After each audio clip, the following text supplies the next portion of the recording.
Good to see you aren't raising bugs with Ismir just yet. We saw the storm break, but we heard nothing since you departed from Blackreach. We seem to have survived, thank the gods. I thought for certain we were all about to witness the end of the world. No thanks to Svargrim, damn his eyes. After you and the princess went off to Blackreach, I gathered whoever we could, and made our stand here in the Hall of the Dead. I'm just glad we don't have to be permanent residents. Far fewer than I feared when the storm began. Thanks to you and the princess, with the storm over and the Grey Host driven from Castle Dower, my soldiers will get the city back into shape. As long as no one else attacks us in the meantime. When I first pledged myself to the Blue Palace, I never thought I'd have to defend my city from its own king. Practically my whole life. I served in his army when he drove the Reach Dogs back from our gates. The wolf chased them halfway over the Druadoc Mountains before he declared the campaign finished. He was a man to be feared and admired. I don't know when the rot in him started. It crept so slow I never noticed it. Not before it was too late. At some point he became more concerned with holding on to his kingdom than the kingdom itself. I regret we didn't throw a parade to welcome you back, but I'll cheer enough for 100 souls if you tell me you put that backbiter of a High King to the sword. But what of Svanna? Is she? That's good, but a daughter shouldn't have to kill her own father. Svanna has my support, for whatever that's worth. She's going to need all the help she can get in the days to come. Not until we hold a moot to support her claim, and we need more than a single Jarl for that to occur. If Svanna proves herself as the acting Jarl, they might look past her father's failings and make her the queen, eventually. They're here! They're at the gates! The Grey Host? I thought we were done with them for now. Not the Grey Host! The Skald King with an army from the east! What treachery is this? To the gates. We'll give the Skull King a proper welcome, one way or another.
Pleased to see you in solitude, stranger. Stand down, you idiots! We come in peace.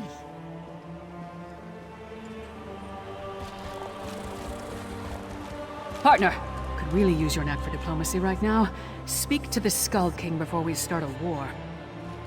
Sure save me from fools and prophets. Will no one properly greet a weary traveler? I know that there's little love between East and West, But now's not the time to be picking a fight. Lyris's report on the rise of Greyhost had my father preparing for the worst. When we hadn't received word for some time, he decided to intercede. Svargrim. It's hard to believe the rumors were true. I didn't know him well, but I can't understand how anyone could throw away everything for the promise of power. What's immortality worth if there's nothing you hold dear? You'd have to ask him. As far as I can tell, the Western holds are in chaos. They could use a king who cares for his fellow Nords, but if the welcome we've received here is any indication, Solitude won't see it that way. Oh, familiar face. Maybe you can talk some sense into these Western milk drinkers. We're not a damn invasion. We're here to help. Do you know what's going on? So the rumors are true? Svargrim joined the Grey Host? I knew he had ambitions, but to throw away his humanity like that, it's inconceivable. Svargrim once told me that he would die before welcoming me to Solitude. I suppose he was right. That's why I sent Lyris here in the first place. I'm not the king of these holds, though. I can't do anything if they refuse my help. Svargrim despised me. He would never accept my aid. But Svanna... here she comes now. Let's see what she has to say. We have no need of help that involves welcoming your soldiers within our walls. My walls, Jarl. My father may have been willing to slap aside the helping hand, but I'm not. Permit me a word with your envoy, Skald King. Thank you for holding the line, I mean. I'm ready to do what I should have done a long time ago. To do what my father never could. I'll speak with the Skald King. There's one more thing I'd like you to do while I entertain our guests. We saved Solitude, but our war with the Grey Host is far from over. We need Fenn's elixir more than ever. With that, and King Yoren's help, we might just push these monsters back into their grave for good. Check on Fenn's progress, please. That depends on Fenn. If there's anything standing in his way, let me know, and I'll do everything in my power to get him what he needs. Fenn is with old Mjolnir at the Mages Guild. When you're finished with him, join me in the courtyard of the Blue Palace. I'm going to hold a moment of remembrance for this city. We all need a moment to mourn what we lost. I'm going to invite the Skald King to join us. If the people of Solitude see him bow his head along with the rest of us, they may not care about the divide between the East and the West.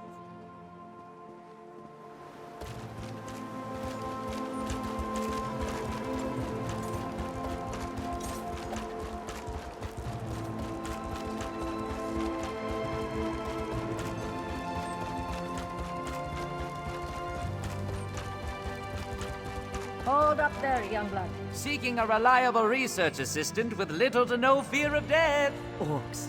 If they aren't fighting, they're fighting about fighting.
Ingenious. A rare thing to find an elf with the makings of a clever woman. Despite what my kin might proclaim, it's not all in the blood. Ah, good, you're here. We've made a breakthrough. I was just discussing a theory with Mjolnir, and it seems like we're very close to turning this elixir into a true restorative. A cure. Singolis's research on the Netherroot showed me just how it weakens the connection between a body and soul.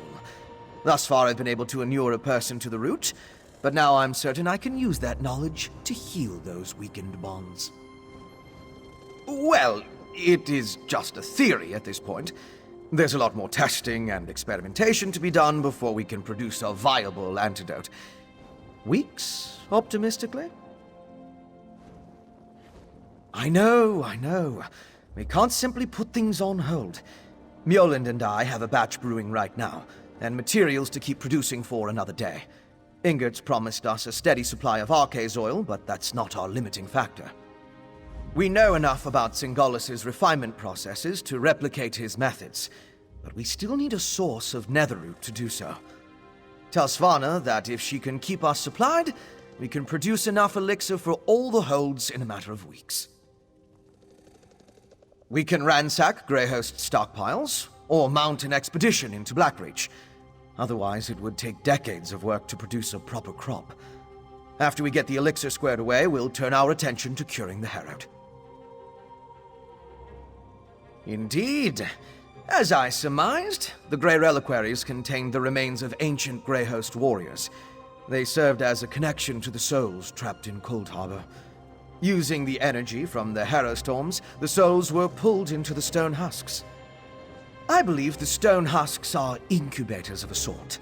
The physical forms of the Grey Host are reincorporated within the stone vessels, through a mix of Singolis's alchemy and sorcery, and the magic of the Ice Reach witches.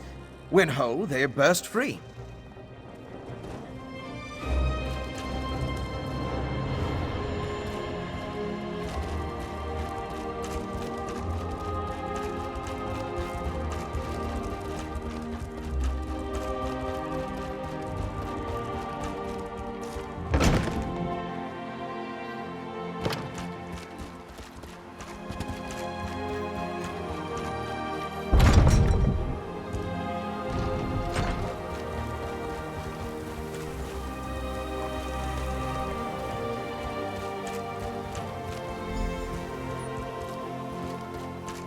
I was hoping you'd return before we began.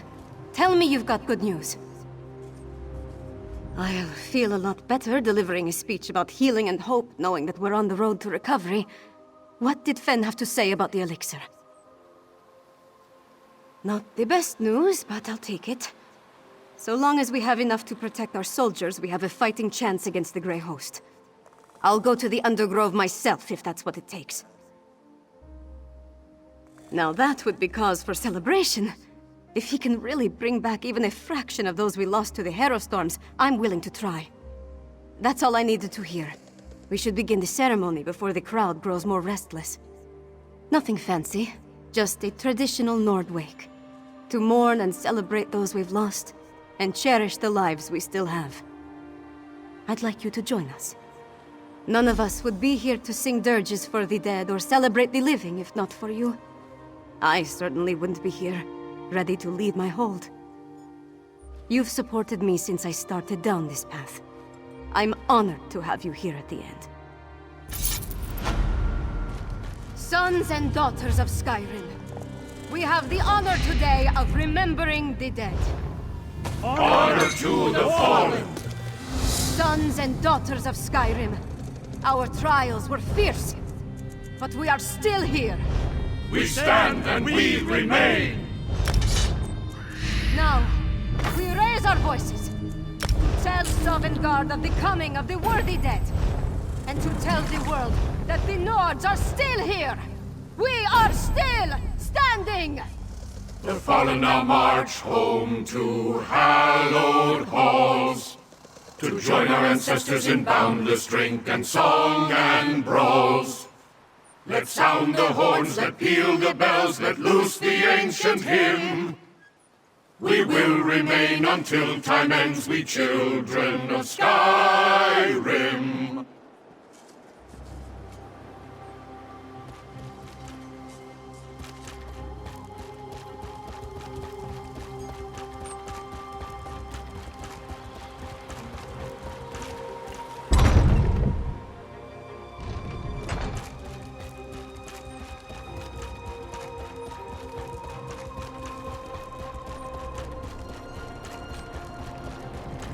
Ice shields walking the streets of solitude?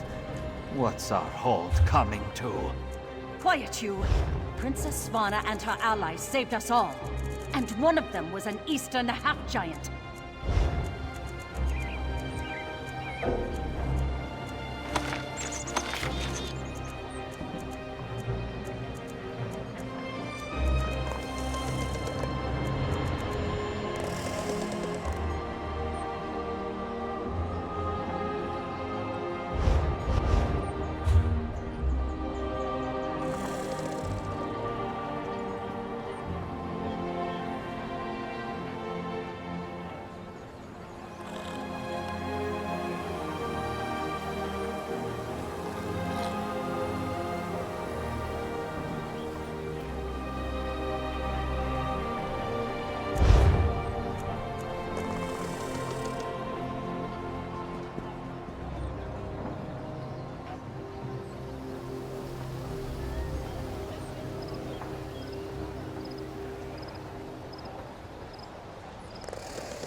coat.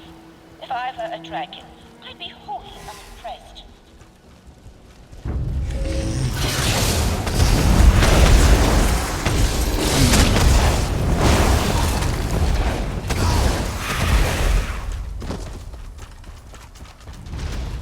My knife! I stuck it in the neck of a few cultists before they overwhelmed me.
smells like death in here. Or is that your pick?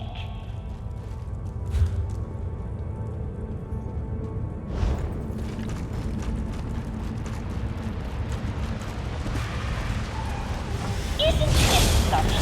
Living underground like rats. A mighty dragon coat indeed.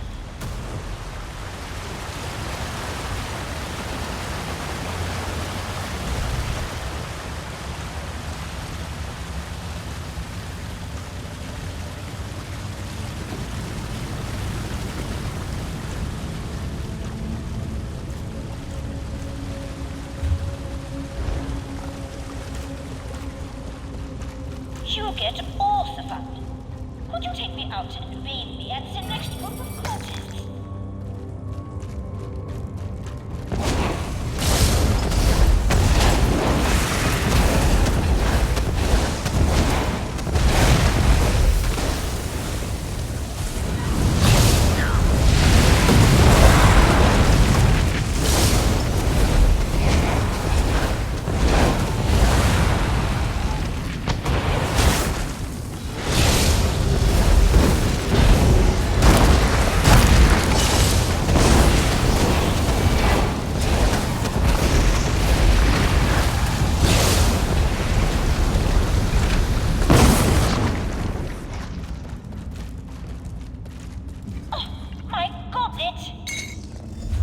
I shall have to scour the memory of cultist lips from it if I'm ever to drink from it again.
boy serves.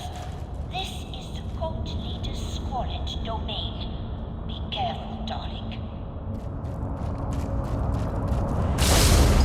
You cannot stop! Dragons will once again rule the skies!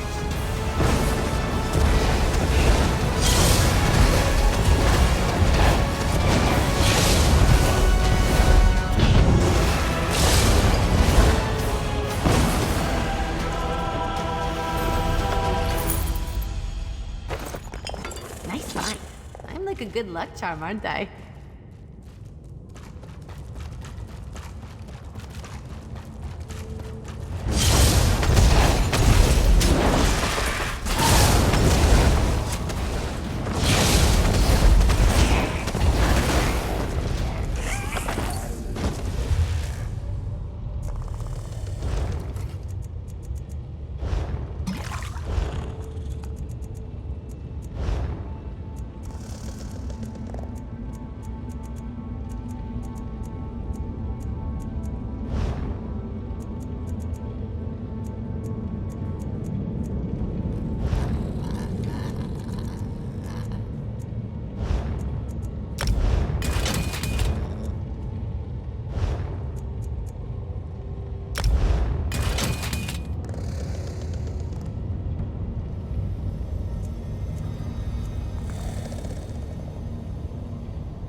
There should be enough to break the spell.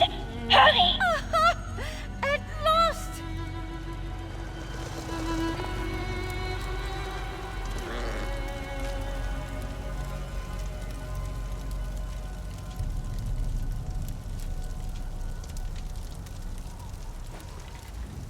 You did it! Oh, it feels so good to be back in my body. Flesh and blood. A beating heart. It would truly have been a shame to keep all of this beauty locked away in a silly doll for eternity. I owe you a great debt.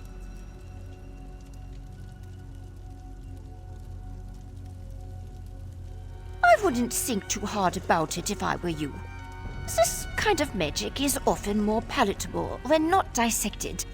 The long and short of it is that it worked, and you've restored me to my true self.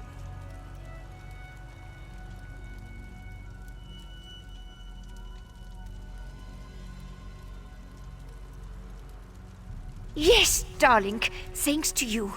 My rather enviable body is restored, and so sorry excuse for cultists no longer have a hold of me. Please, take this. It's not every hero that stops to help a talking door. You've more than earned a reward.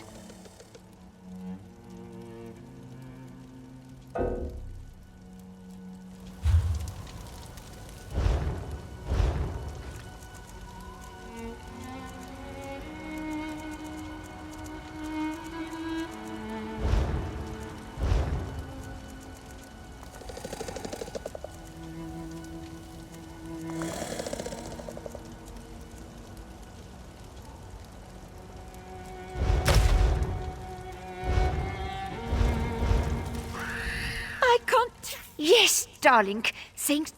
I didn't realize how much I missed the cold. The wind biting my cheeks is like a kiss from an old lover. Or a new lover. It's invigorating.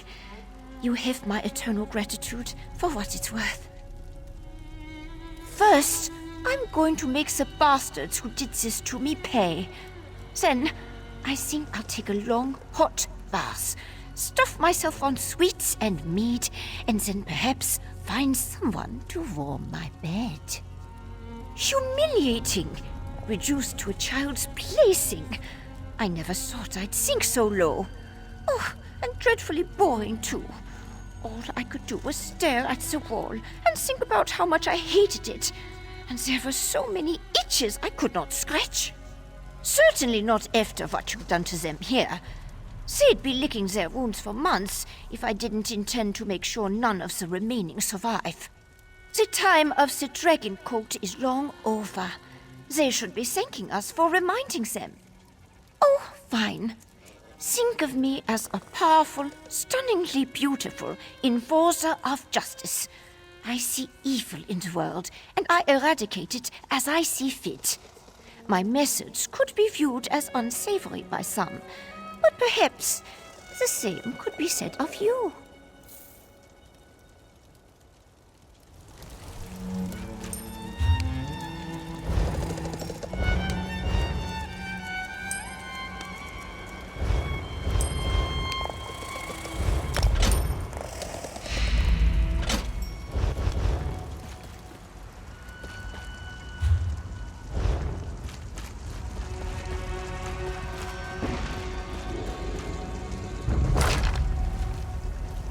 I'm gonna show up.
You best turn around and...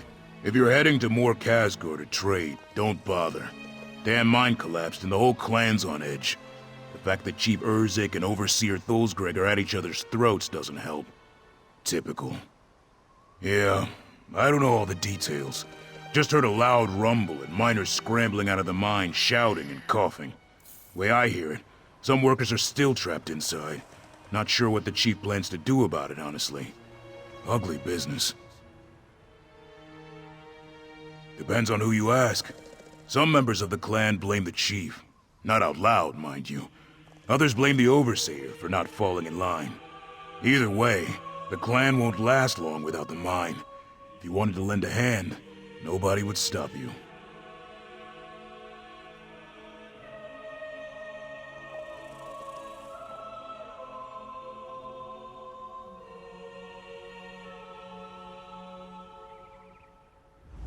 Chief Urzik's smart, brave as they come, but I've got to tell you, part of me wonders if she went too far with her new mining methods. Progress, am I right? If you try something new, be ready to take your lumps.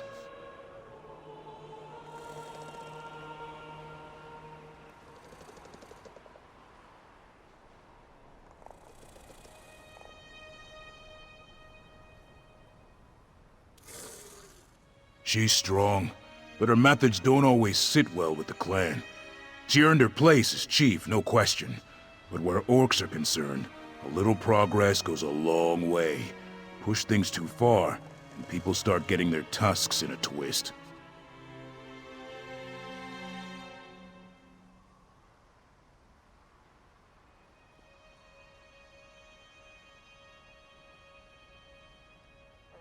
Thulsgreg runs the clan's mining operation.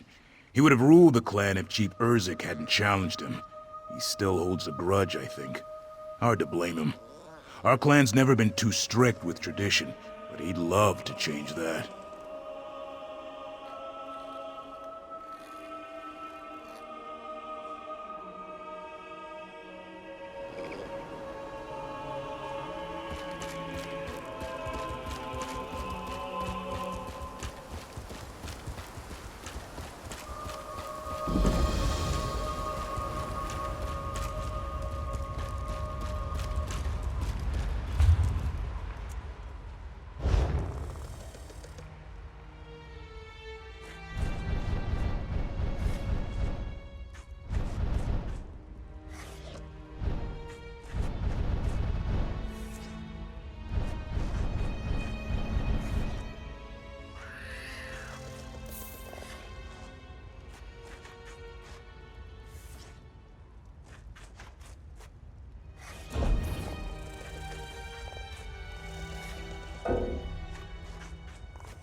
Damn it, Urzik, Chief. We can't risk letting those monsters out. Think about the rest of the clan. We're orcs, Thulsgreg. I'm not about to tuck tail while our kin fight for their lives. This isn't your business, stranger. Malak's jawbone, how did you even get in here? It doesn't matter. I've got this insubordinate worm to deal with. My people are trapped in the mine and need help. If he doesn't fall in line, it's his funeral. An accident. Or at least, I hope it was an accident. Either way, what I need right now is for Overseer Thulsgreg to follow orders and talk some sense into his fool wife, Mazog. She hid the key to the mines, and I aim to know where. When the mine collapsed, strange creatures from below stormed the tunnels. Mazog locked the door to the mine to keep them contained. But by doing that, she trapped a handful of survivors inside. Try if you want, but know this. I'll do what I have to get that key. The clan won't like it. They're frustrated as it is. But as chief, I'm bound to do what's best for the stronghold. If what's best for the clan is Thulsgreg on a pike, so be it. Good luck making him see reason. You'll need it.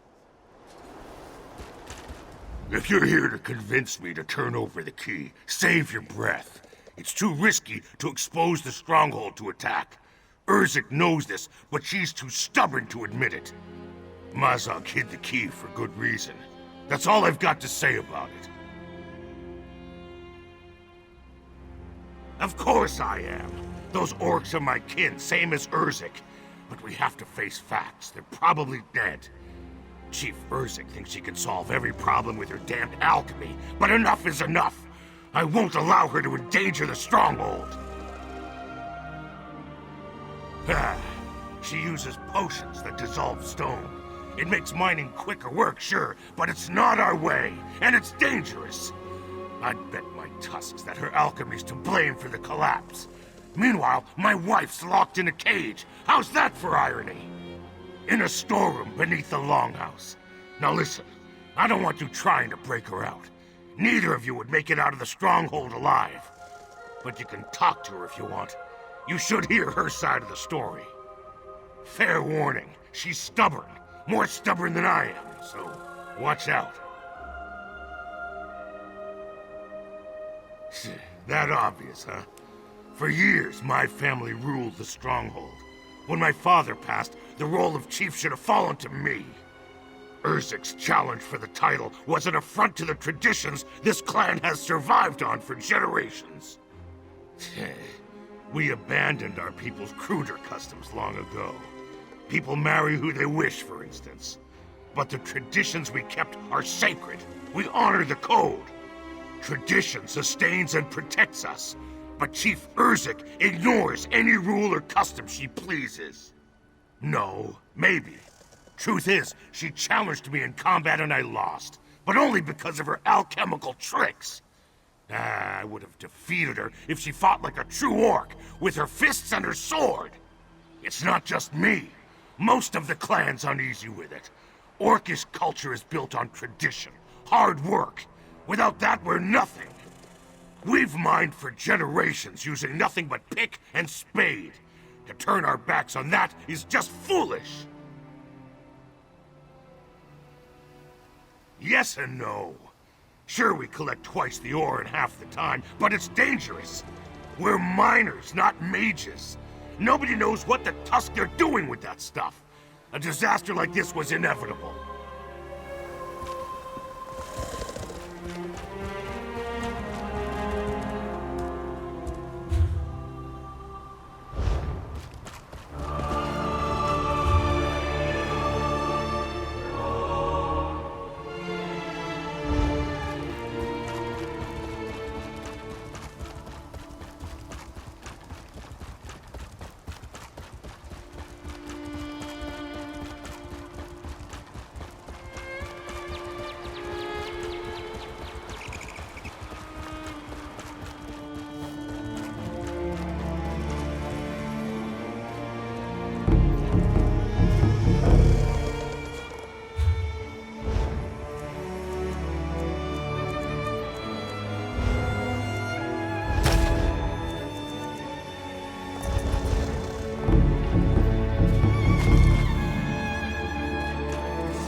If you're here to get me to tell you where the key to the mine is, you're out of luck.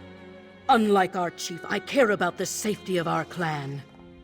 We should never have used alchemy in the first place. I knew this was where Urzik's methods would lead. Doesn't matter now. If Chief Urzik gets her way, she'll open the mine and those creatures will run riot all over the stronghold. Orcs are supposed to jump at a glorious death. But I've seen enough death to know there's nothing glorious about it. There's something about the way you hold yourself. I believe you. This might be a mistake. But if you really think you can keep my people safe and rescue my kin, I'd be a fool not to help you. I hid it on top of the watchtower. The fate of this clan is in your hands now, outsider.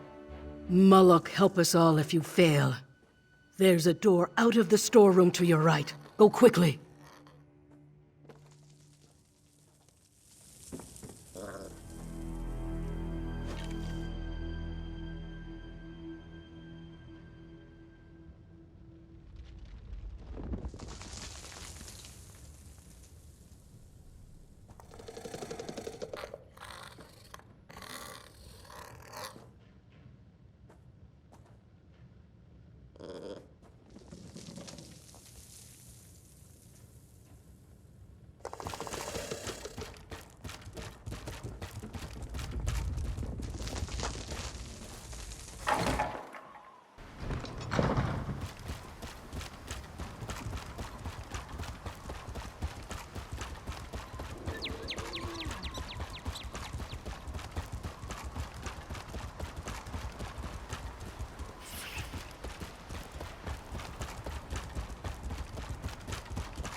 Do you have the key? We're wasting valuable time. Did you recover the key? Good. I don't know how you convinced her, but I don't care. Now we can get inside and rescue my people. Maybe we'll even get lucky and find out how this tragedy occurred in the first place. No surprise there. The fact is, my stone melt solution is completely safe. Mazog has never liked my methods or my leadership. She worries like an elf 3 times her age. If she or Thulsgreg had even a mouse's courage, they'd be thanking me. No. She's insubordinate, fretful, but she'd never put her kin in danger. Sabotage isn't in her nature, or Thulsgreg's. Give me the key, we're wasting time.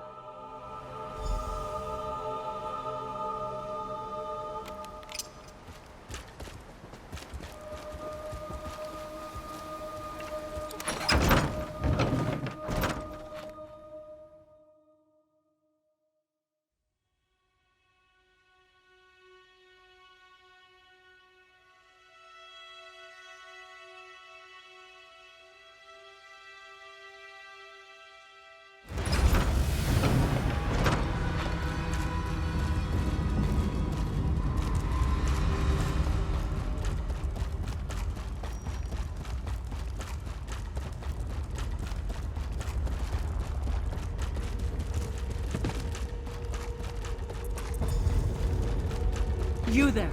Are there other survivors? Where's Foreman Muga? I haven't seen Muga since the cave-in, Chief. The rest are in hiding. The mines are completely overrun. All right. Search the tunnels. Let's find the others.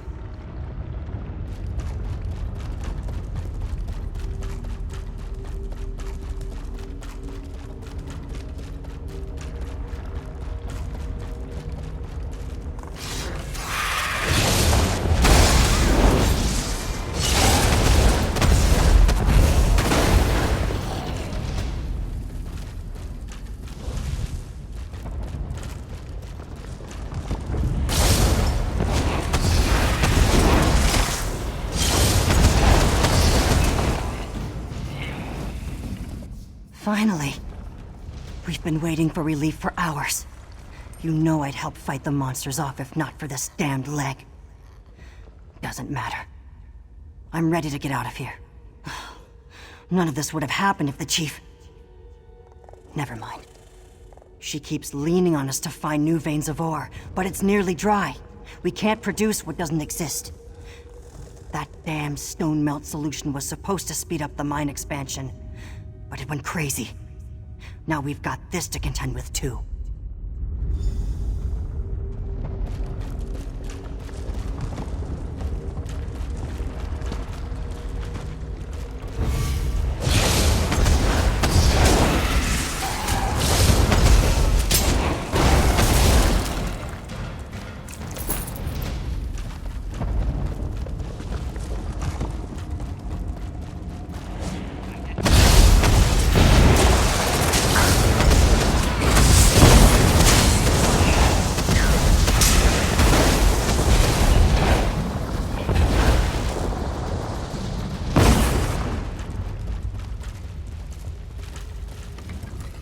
Thank Moloch.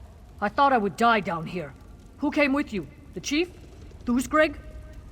Just wondering if they could bury the hatchet long enough to get us out of this. That business between them is going to come to a head sooner or later. I say let's get it over with. This whole disaster is their fault. Both of them.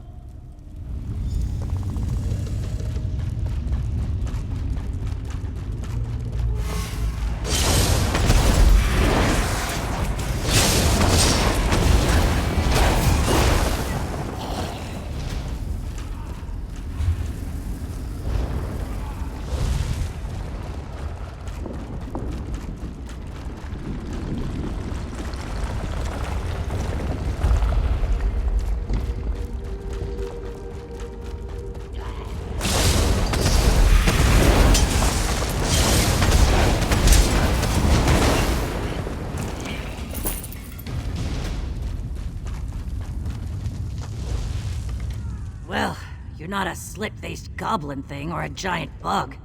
Good news for me, eh? Been stuck here since the collapse. And let me tell you, those things are everywhere. I hope the other workers don't blame the chief for this. Because it's not her fault. Her expectations for mine output are reasonable, generous even. But some of Thuldgreg's cronies are never satisfied. I heard rumors that some miners were changing the stone melt recipe to increase our output. I don't know. This is rumor, you know? The idea is that a stronger potion could cut through more stone, lighten the work a bit. But Chief Urzek's recipe is very specific. If someone did mess with it, it would have been guesswork.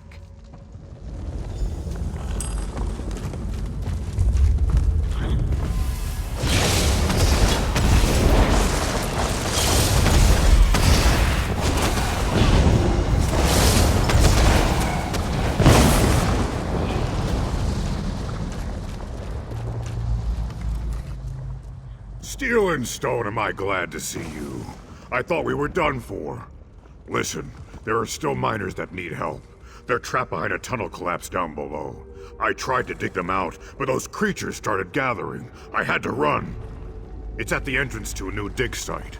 A good one. Plenty of ore in there. I don't know what caused the cave-in. I just heard the rumble and saw the others haul Arsh to the exits. I tried to help my kin, but those stones are just too big.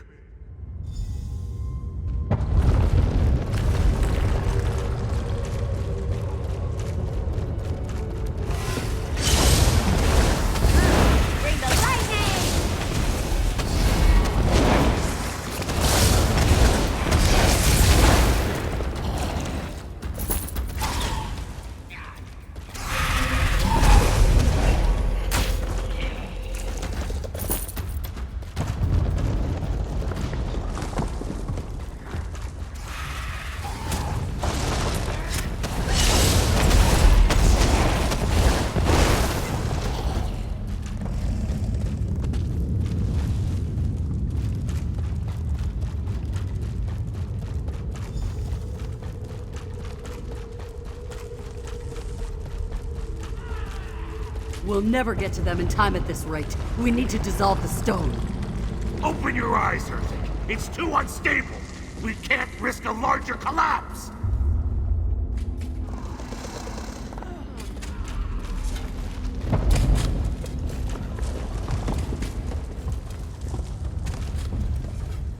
Thuldgreg mews like a dog while our kin fight for their lives.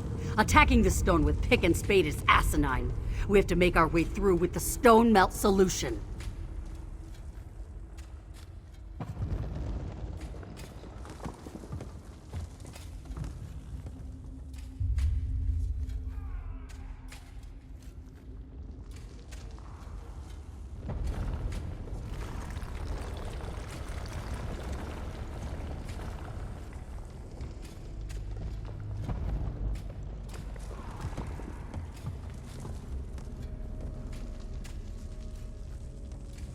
Looks like these damned creatures scattered the ingredients all over the place.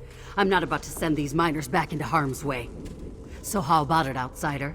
Can you track the ingredients down and bring them back?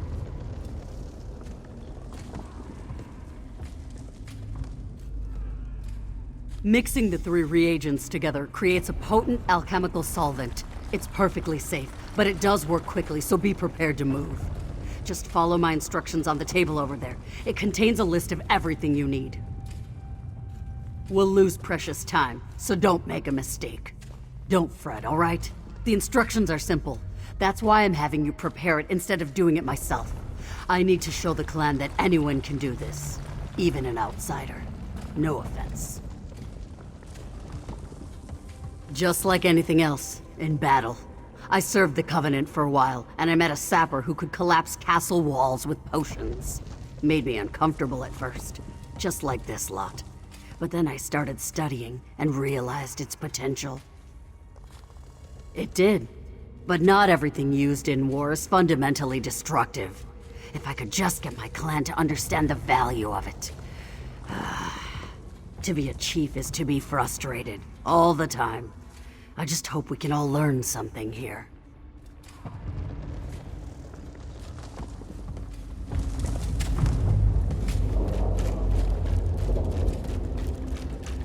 Keep at it! No one stops digging until we break through!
Now pour the solution onto the rocks blocking it.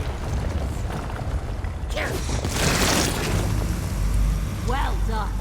Can your shovels and pickaxes lead with that soul, Greg? Even a blind edgetair finds a pumpkin once in a while. It was luck and nothing more. Chief.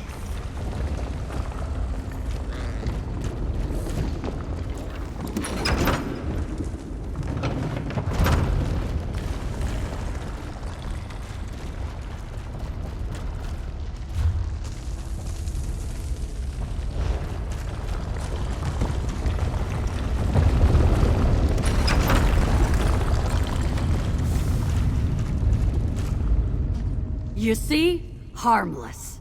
Come on, we still haven't found Muga or some of the other miners. Let's move.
Moloch's jawbone. What happened in here? No time to mull it over. If anyone knows, it'll be Muga. He was probably on the scaffolding managing the evacuation. Head up there and look for him. I've never seen anything like this. That fissure. Did the stone melt really do all this? Doesn't matter. We have miners to save. By my count, 3 orcs are still missing, including the foreman Muga. He's tough as an Orsinium anvil. He survived. I'm sure of it. Like I said, he probably barked out orders from the scaffolding. Better vantage point up there. You search the top, and I'll look for the other miners below. And hey, one other thing.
Make sure you find out what he knows about all this. I need the full story. I need to know who's to blame. Even if it's me.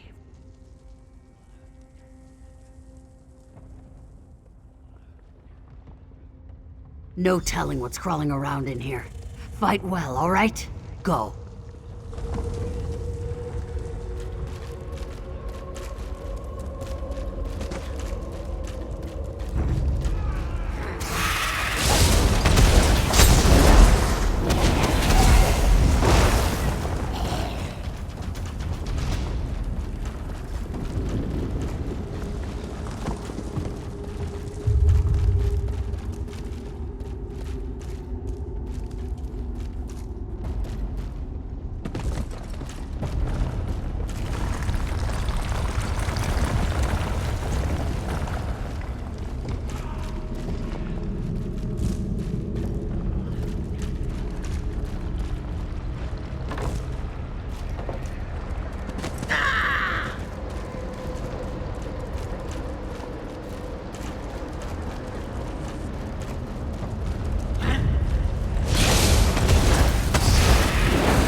things come back. Finally, a friendly face. I knew Chief Urzik wouldn't just sit around and let us die. Came close, though. Almost went down the hole when the scaffolding collapsed. Good thing I'm so nimble, huh? Wish I could tell you. Mazog, Narsba, and Blograth were getting ready to bore out a new path with the stone mount. Mazog came running back a few minutes later. Then it happened. The mine shook like a wet dog and the whole tusking place came down. I don't know. I've been a foreman long enough to know when hope's lost. But here I am hoping. I think they made it to the scaffolding, but I'm not sure. I hope you'll do me another favor and look for them. If they survived, they'll need a hand.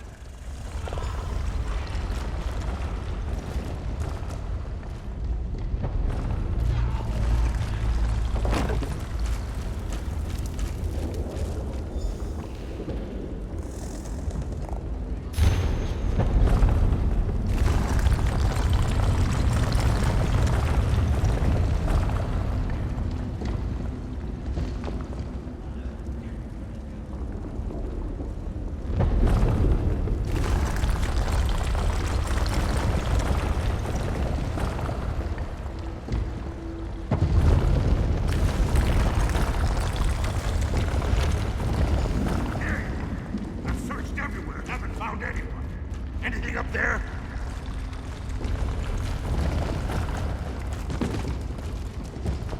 Everyone made it out except for the 3 down here. Any luck finding them? Find any proof of the chief's carelessness? What? No, there has to be some mistake. Mazog would never hurt the clan on purpose. She only tries to protect us. You see, Chief Urzik is just as much to blame. She should have explained this alchemy properly. She should have eased our work schedules. We can argue about who's right later. Right now, we need to focus on getting out of the mine. We'd have to fight through those creatures again. There's another entry point this way. You just need to make a path for us. I'll help Muga and follow as soon as it's clear.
Use the stone melt solution on the boulders and get us out of here.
Chief Urzik, we don't need to do this in public. I need to know. Everyone needs to know what happened down there, Thulsgreg. This clan has suffered enough resentful whispers and bad blood. It's time to clear the air.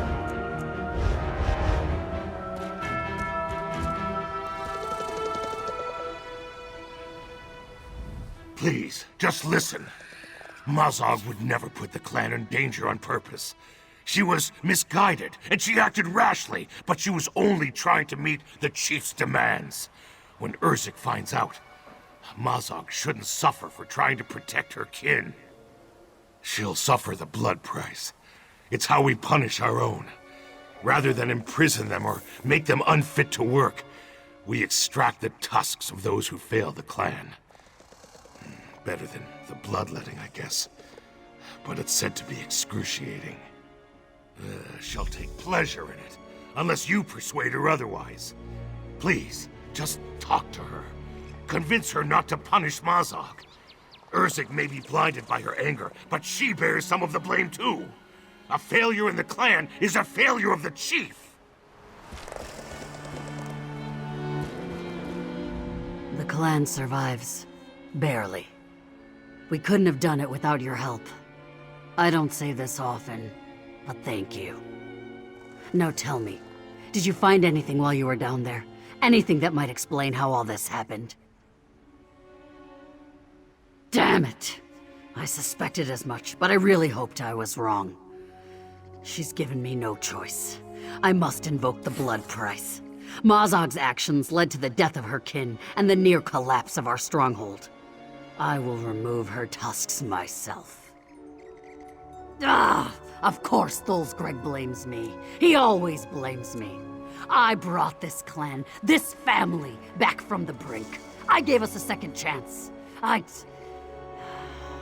pushed too hard. This is what being a chief looks like. If our roles were reversed, what would you do? You make a good point. I need to show my clan that I don't just offer a new approach to mining. I offer a new approach to what life in the clan means. And that starts now with mercy. Thank you. Please take this as a token of our friendship. I have a good feeling about the Stronghold's future. Hopefully this leniency will set us on a new course. Maybe Thulsgreg will even thank me. That would be a change of pace. Honestly, this is an opportunity to start fresh.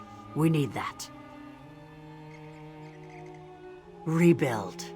I'll work with Muga and the others to improve our processes in the mine. Reiterate the advantages, while taking their concerns into consideration. Showing Mazog mercy is just the first step. I have a lot to do.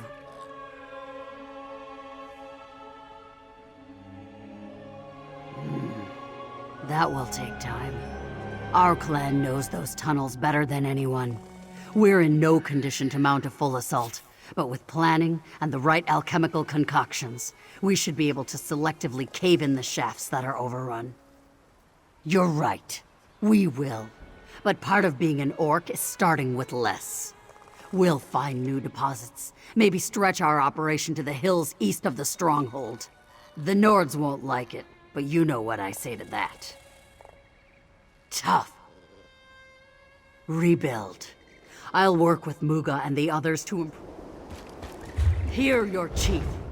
Mazog made a foolish mistake, but there has been enough bloodshed today. Thank you, Chief Urzik. Thank you! As chief, I shoulder the blame as well. We orcs are slow to forgive, but we will forgive.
Get back on your feet. Come on.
Captain Curran told me of it.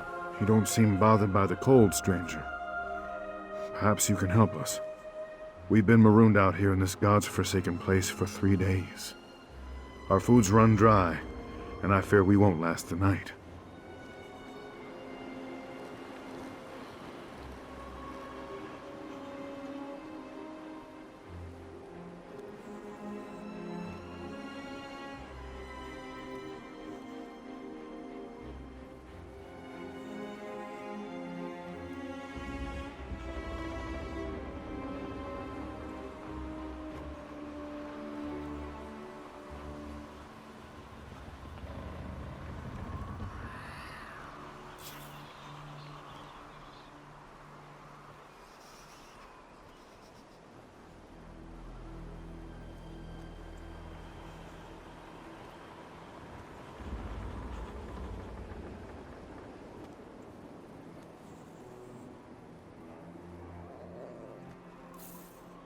We were bound for Solitude when this ice storm came out of nowhere.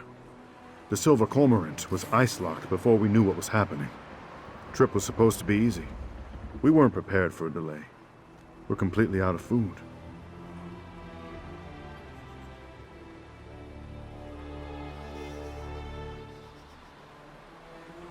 We're desert folk out of our element.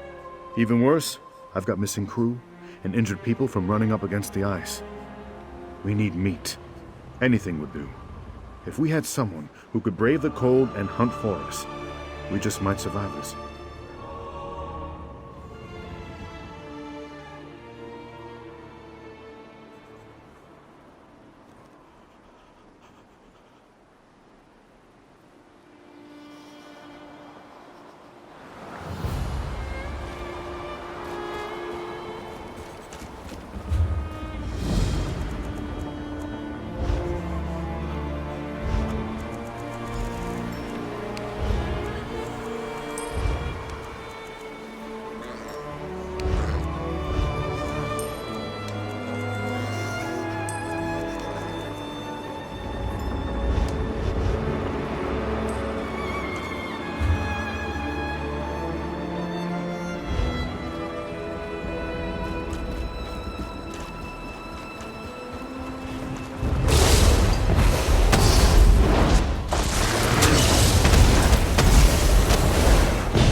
Blade's Edge, this is incredible. This meat will see us through the next few days. Longer if we're careful. Thank you, friend. Now that we're not in danger of starving, we need to find our missing crew members. 4 of our crew were taken from the ship in the night by some kind of beast. All fur and fangs. It hit us after dark, so none of us got a good look. The captain and first mate went to look for them earlier this morning and never returned. I fear the beast got to them. Or worse, they're lost in this damn storm and slowly freezing to death. You've helped us once already. Do you think you could search for them? I still have injured people to take care of aboard the ship. Last we saw the captain and Drixon, they were following tracks due east.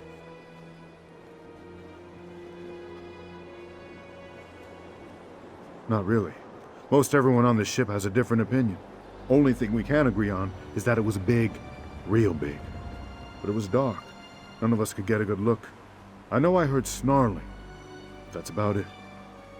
No, it was larger than that. Smarter, too. No bear could have gotten up onto the deck and stolen our people from their cots like that. Just trading. We came from Rihad and Hammerfell. It's too bad we weren't bringing food. I would have gladly paid for the lost merchandise if it kept my people alive for a little while longer.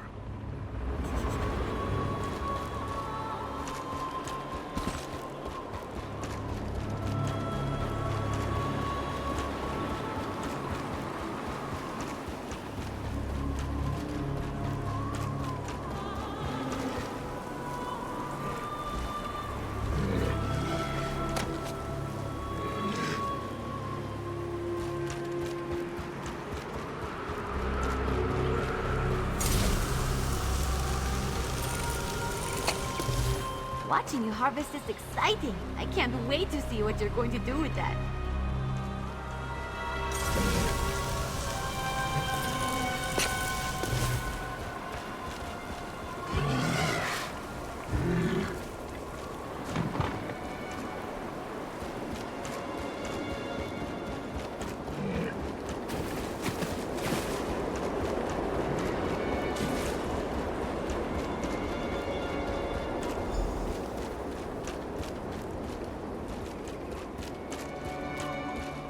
I didn't think anyone would ever find me out here.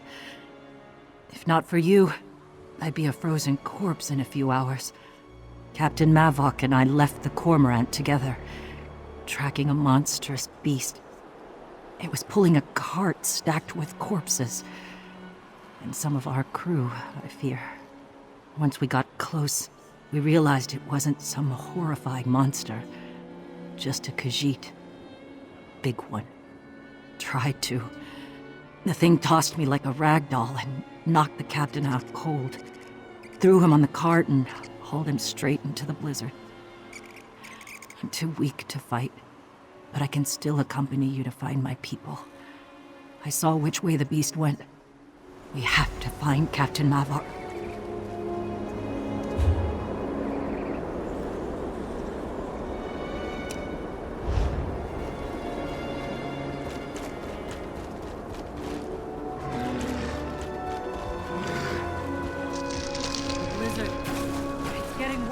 This must be the camp. Keep an eye out for the captain.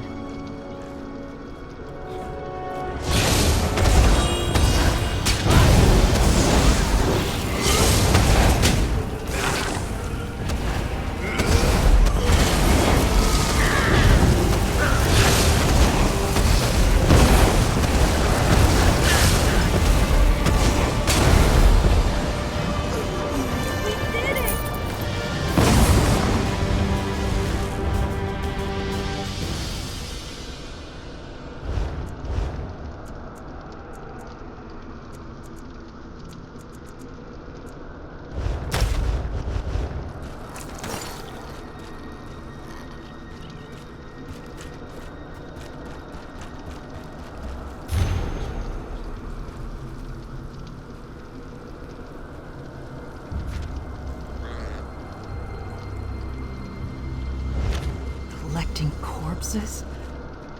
Gods. But that amulet... I wonder if it's around here somewhere. That amulet... It almost seems like it's calming the blizzard.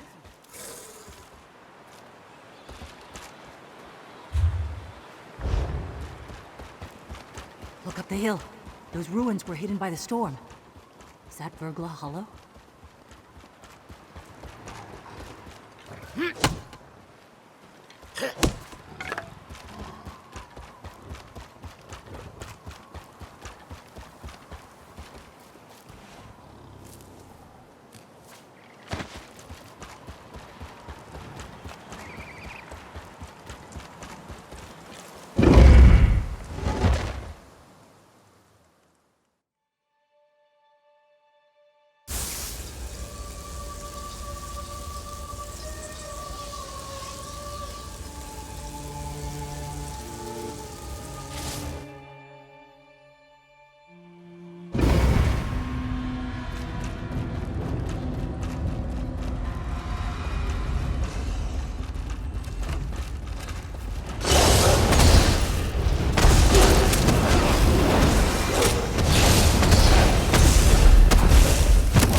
Watch out, everyone. This adventurer isn't slowing down anytime soon.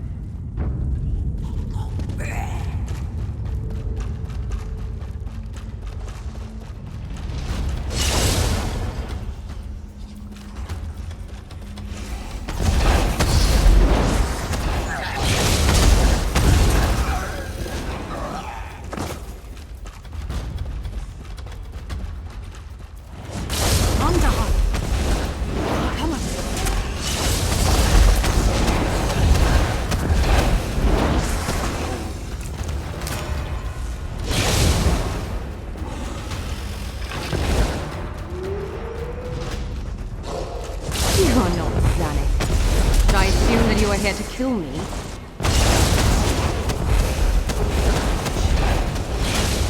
That must be Bavren.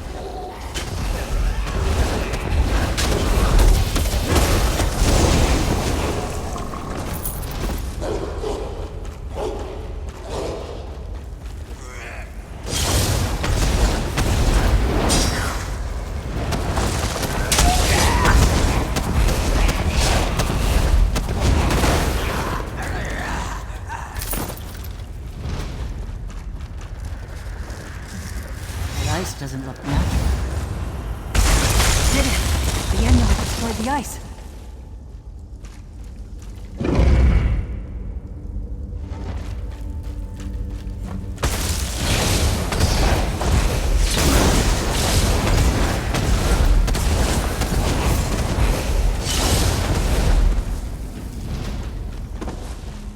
Perhaps I deserve death. I destroy everything that I create. I taint that which I love.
But fret not.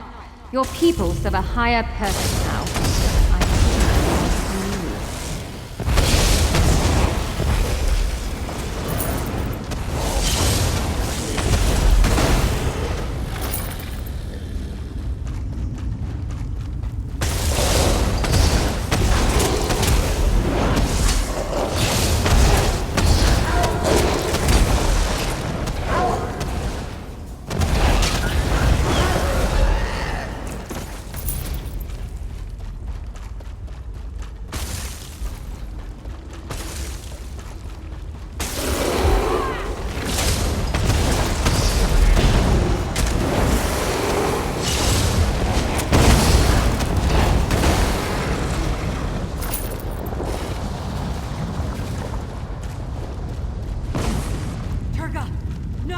I will not let my shame snuff out the power I have wrought. I must finish my work. We must be getting close.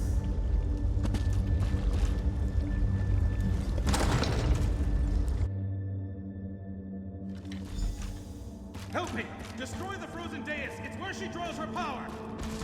Behold the frost focus, the font of my creation.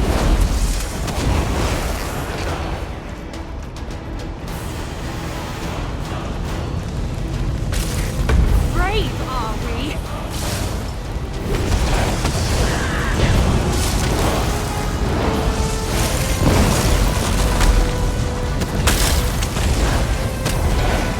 Big mistake. Why do you use my voice? Why does no one understand the beauty of what I offer?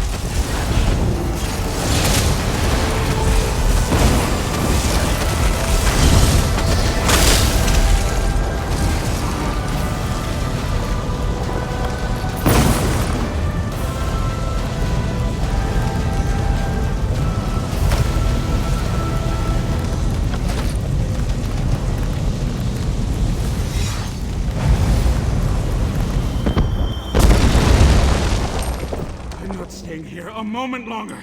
I need to see the sky. You did it, friend. Meet us back at the ship.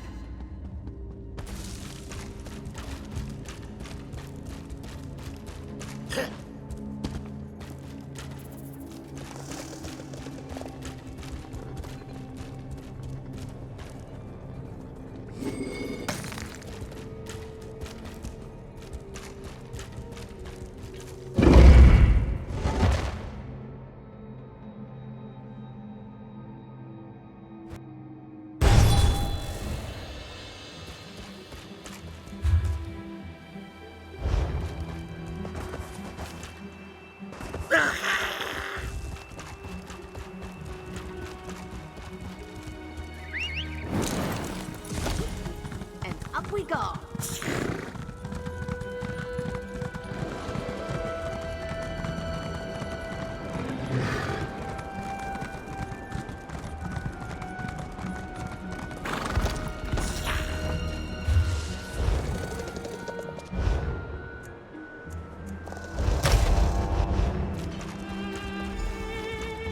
After we resupply and get ourselves out of this ice, we can get underway again.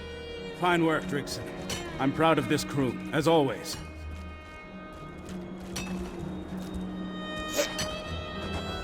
Ah, my savior.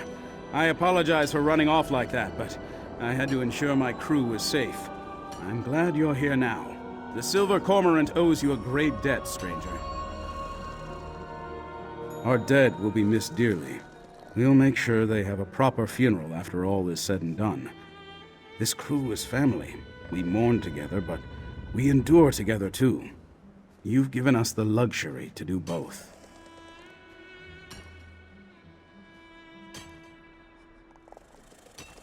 Looks that way, thanks to you.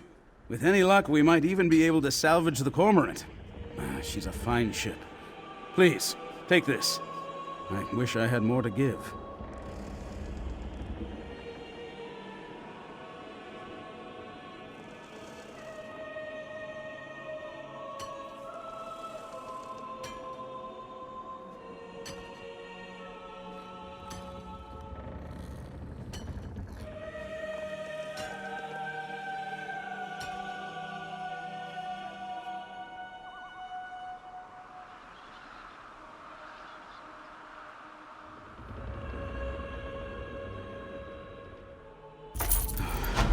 When the last of my blood thaws, I'll start chipping away at the ice myself.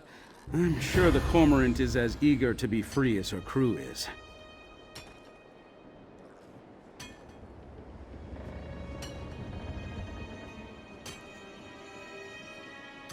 Better, now that I'm not in danger of turning into one of those frozen thralls. I was halfway there when you and Drigson showed up. Thought I was done for. Ugh, that woman was a terror.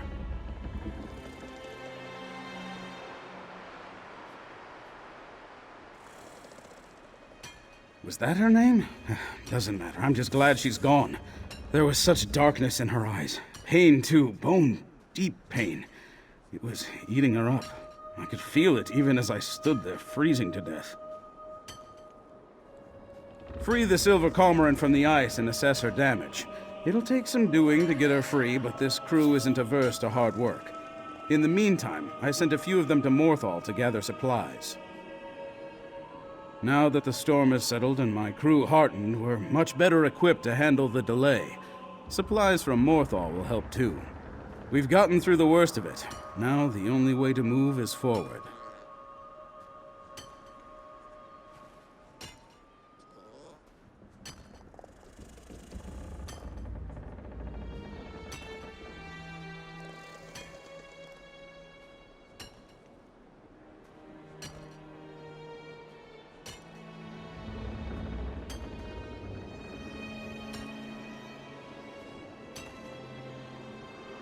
Better, now that I'm not in danger of turning into one of those frozen thralls. I was halfway there when you and Drigson showed up. Thought I was done for. Ugh, that woman was a terror. Was that her name? Doesn't matter. I'm just glad she's gone. There was such darkness in her eyes. Pain, too. Bone-deep pain. It was eating her up. I could feel it even as I stood there, freezing to death.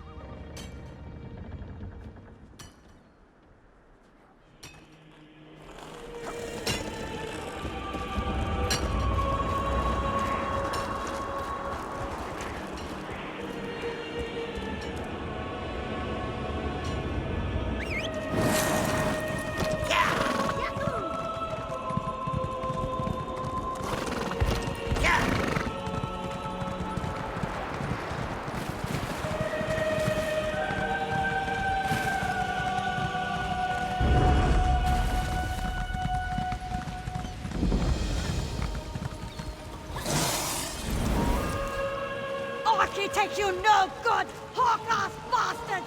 Straight to oblivion!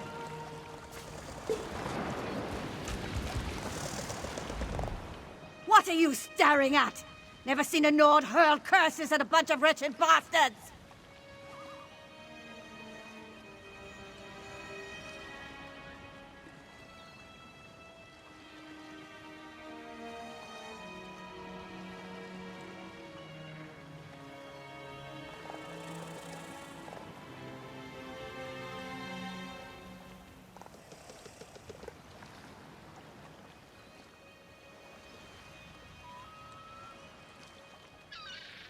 Yeah, well, they're long gone. Across the water. And my Nelthea with them. She should have just run off with me. We'd have scraped by without more of their dirty money. Don't know why she's so loyal. After all they've made us do. The Frostbite Raiders. Bastards! Everyone! Except Nelthea. We've had enough of the bloodshed. She promised to come with me once she's gotten her share from our last raid. But I hear fighting on the frozen coast. She's in trouble. I know it. You can take that boat to the Frostbite's hideaway on the frozen coast. It's a ramshackle dump. Shacks and tents on shifting ice floes. There's no telling when Nelthea will be. You'll have to search. Don't spare any raiders who get in your way. Damned Frostbite found out I was planning to leave them. So they decided to beat me senseless and toss me out to sea on that boat, with nothing but the clothes on my back. I don't know if I'm glad they didn't suspect Nelthea too, or not. At least we'd be together, away from whatever mayhem is unfolding in that raider camp. I'd suffer dozens more lumps if it meant we could lean on each other and limp our way to a better life. She's pretty, fair-haired, and fierce. But she's got kind eyes when you know her. She wears a protective charm, passed down from her grandmother around her neck. Old Nord magic. Nothing else like it among the raiders.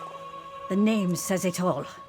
It's a treacherous landing, where the shallows and shore stay frozen year-round. We only use it as a place to gather between raids. Careful on the ice. It's not firm enough to trust, and those waters are deadly cold.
Ice heels walking the streets of solitude? What's our halt coming to? Quiet!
Ice heels walking the streets of Solitude? What's our hold coming to? Quiet you! Princess Svanna and her allies saved us all. And one of them was an Eastern half-giant.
There was an attempt on your and the Skull King's part.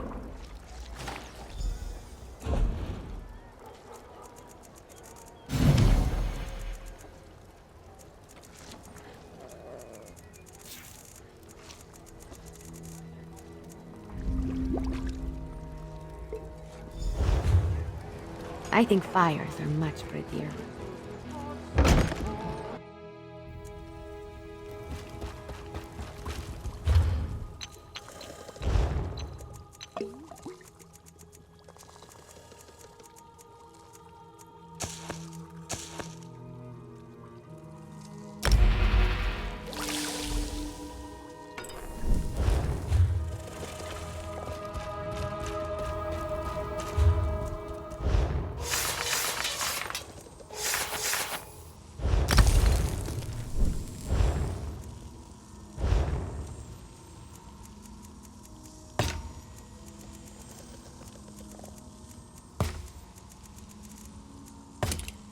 Kura, Mako, Ta.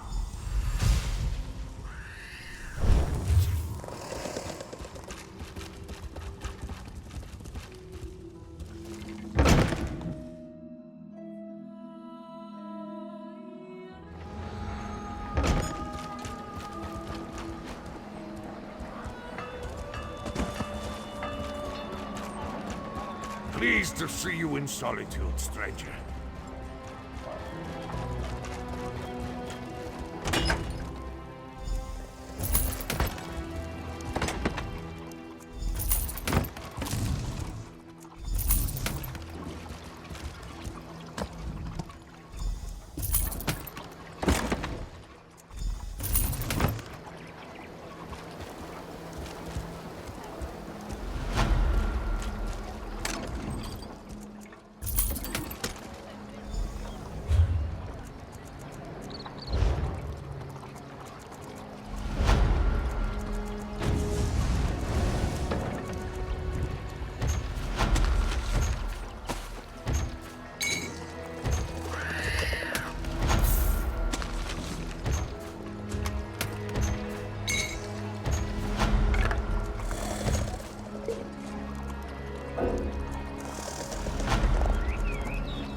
I hope you're enjoying.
This place gives me the creeps.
Things seem to have stopped shaking, so I'm making better progress extracting the splinters from my gut. I take it the pyres have been put out? Then my odds of getting off this rock without being incinerated are looking much better. My employer should be pleased as well. Here's your cut of my pay. I should subcontract more often. I should get back to the old wise woman who got me into this mess. She probably has some sort of natural Nord remedy for intestinal bark. Fine, yes. Uncomfortable, but fine. I've done a serviceable job of cleaning my wound. I should have no trouble getting to Solitude, at least. Barring any unfortunate encounters with rough-hewn furniture, I'll be fit to travel after a bit of rest.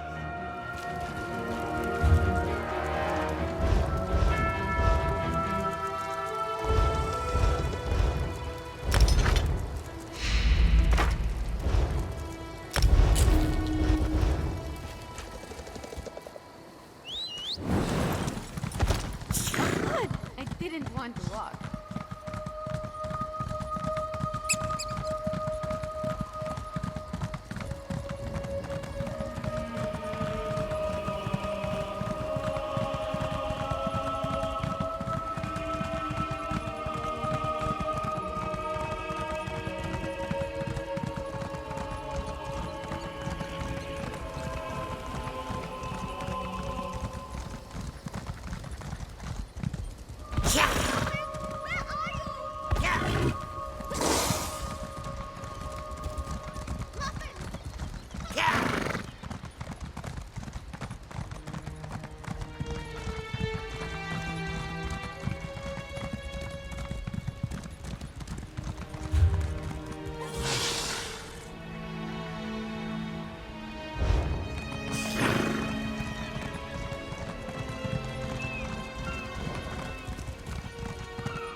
One time I reached into a sack like that and found a bunch of life rods. That was a strange day.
Divine's mercy. I'm so cold.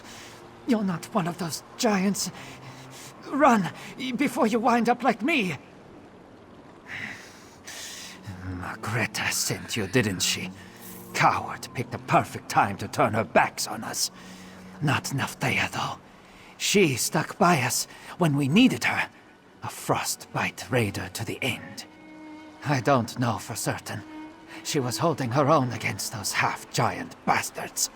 But the last thing I saw before they wrecked my lookout was a God's honest giant smash her clear off the docks. If that did her in, she's in Sovngarde for sure. Northeast, where these monsters landed. You're a fool to go looking, but I hope you find Naftea alive. If not, I'll tell her you tried when I reach the Hall of Valor.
but us!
Where is she?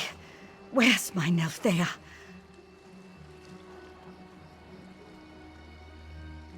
No. Nell.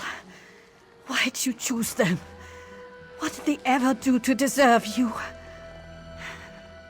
Thank you for bringing me this, for letting me know. It's worth what little the frostbite left me. Do you know what happened to my Nell? Did those rotten frostbite bastards turn on her too? Giants? My Nell? She was always last to draw steel on a raid. Why would she do something as suicidal as fight giants? Never a soul she didn't care about, even on a raid. When the rest of the frostbite were making off with everything they could carry, she'd leave what she could behind for those we'd robbed. This isn't how she was meant to live, let alone die. She liked horses. Not that she'd ever ridden one. She was going to work a stable, learn the trade. I hadn't figured out what more I wanted than to be with her. Now I don't even have that. Nelthea was too good for this. Too good for me.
Doing something with magic-y?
Good to see you, my friend. You have quite the knack for showing up at the most convenient times. Did you know that?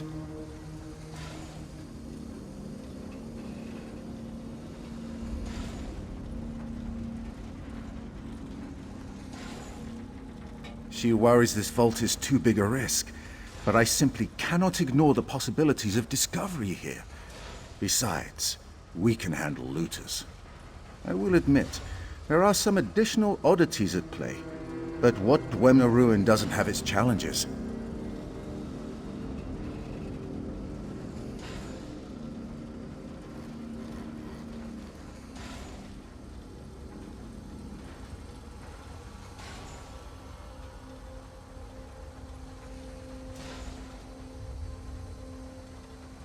Besides the looters, there are a number of strange adversaries up ahead.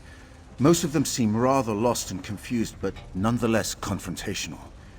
If you could clear a safe path for us, Kirith will stop fretting, and I can do what I do best.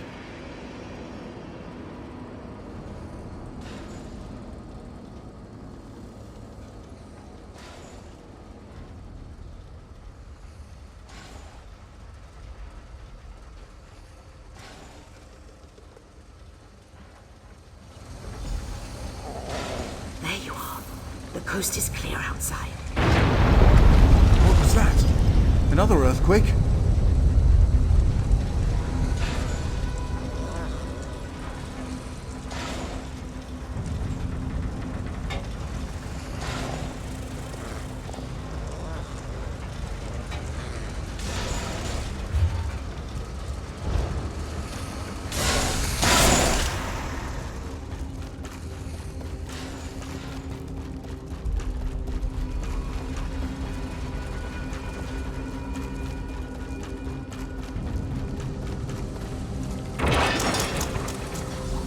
Raynor, stay close. Oh my, what is that incredible machine? Someone's up there. Oh, you! Of course it's you. Well, it simply couldn't have been anyone else, could it?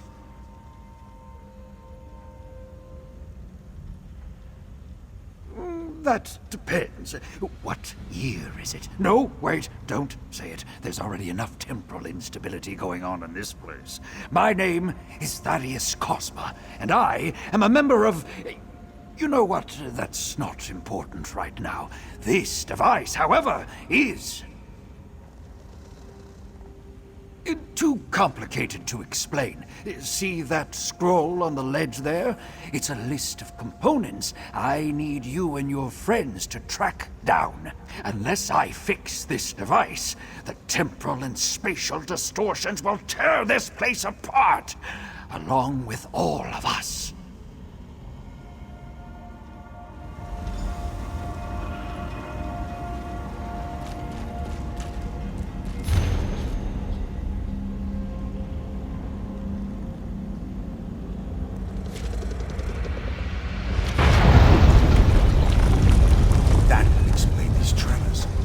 Raynor, something's happening.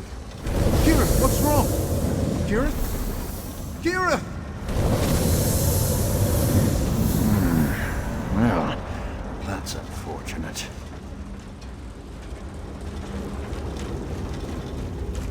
If you want to save your companions, find those components I listed. But be careful. The distortions are bringing all kinds of strange creatures from across Tamriel and beyond to this very spot. Be prepared for anything, and I mean anything.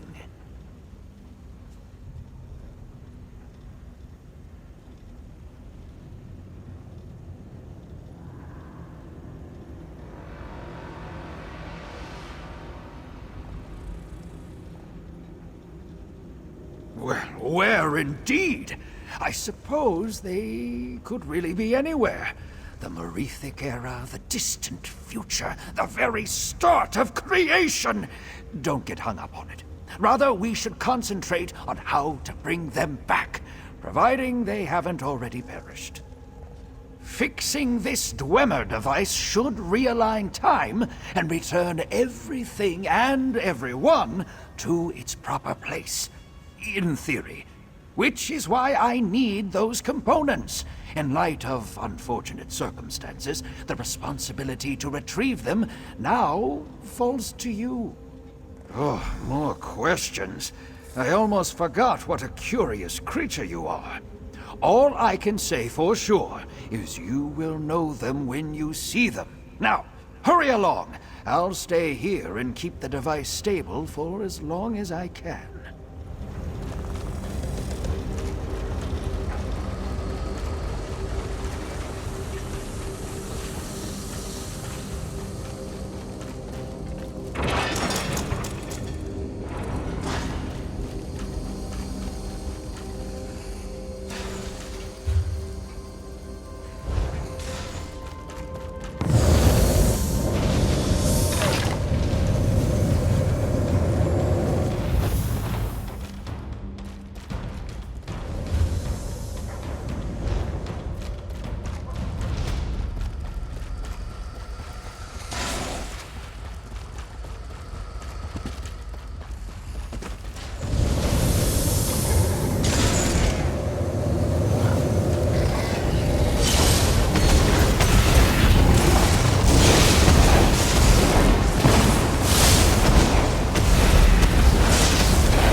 There you are. Right on schedule.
signal.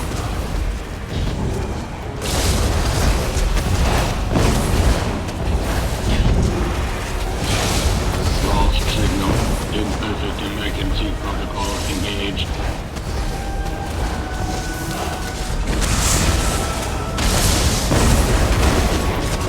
Invalid node. IO signal.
Is that you? It's been so long. Raynor, you're alive! We don't have much time. I can feel it pulling at me already. I thought I'd lost you.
Time is of the essence.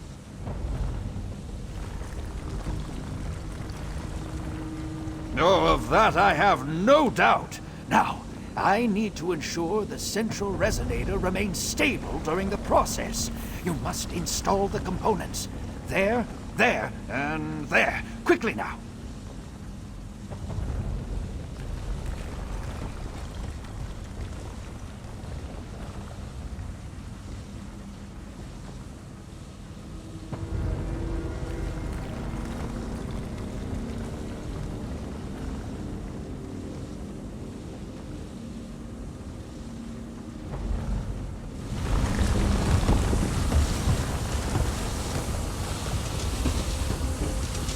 Let me adjust the yield. Come on.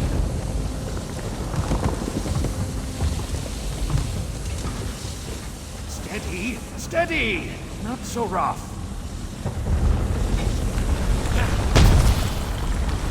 I suppose that'll work.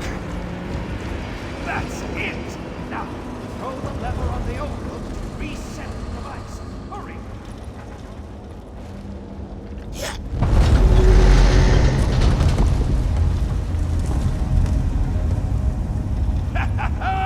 You've done it! Brilliant! You did it! I'm incredibly grateful. You can't possibly imagine how uncomfortable it is to be in the wrong temporal configuration.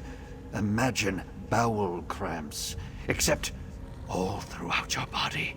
Absolutely horrid. It will be a few moments before everything reconfigures itself. They should realign to your time as I depart for my own. So, if you have any questions, now would be the time. Ah, yes. We're the ones who ask questions. You provide the answers, usually in the most destructive manner possible. I'm afraid I can't be more specific. The fragility of your brain and your understanding of space and time are rattled enough as is.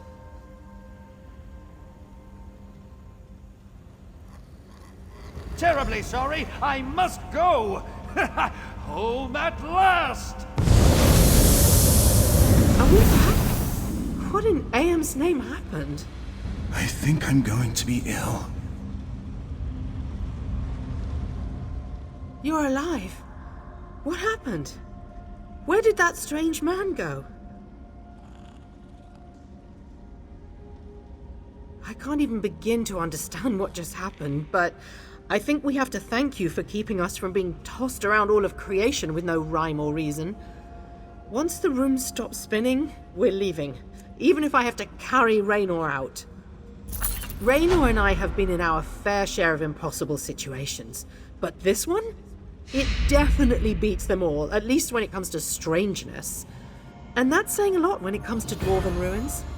They're usually strange to start.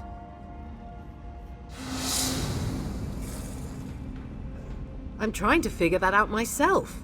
One moment I was back in Morrowind, but it was different. Vivec City was a smoking crater.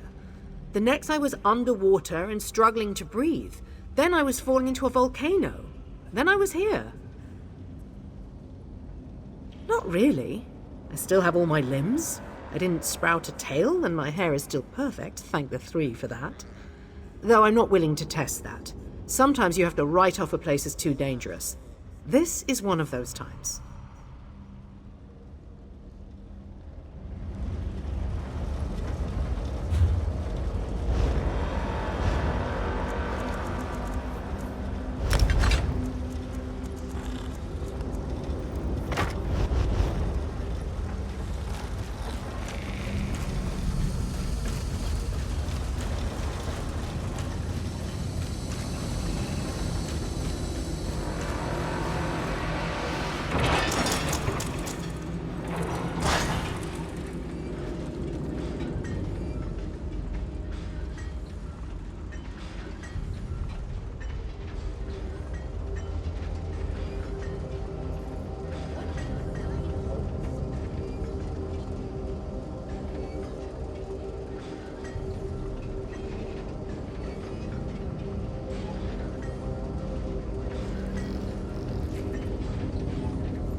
Wemmer spiders to gather the nodes for us. Look for scrap piles. We might find some amidst the chaff.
much better than reading.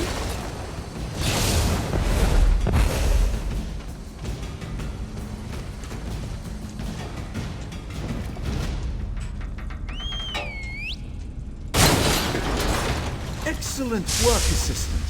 Now, let me give it orders to get us the power node.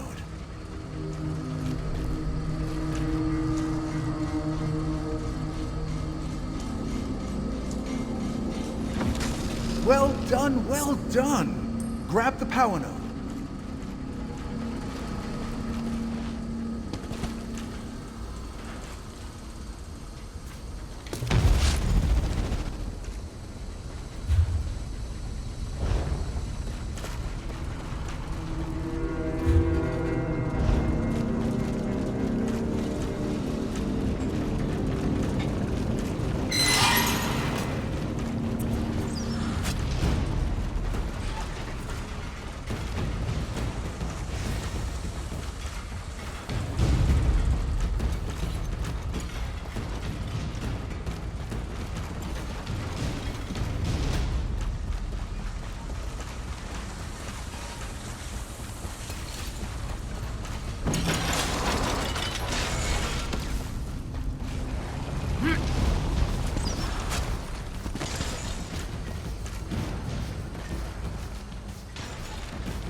So much better than reading.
This is gonna be fun.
Good as new.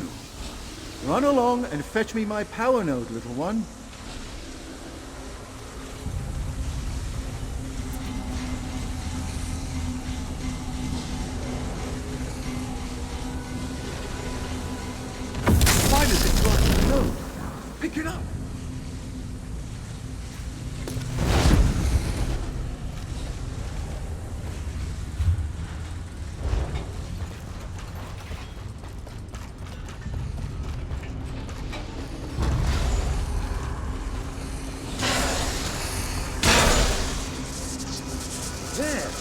The master sector is just beyond those animunculums.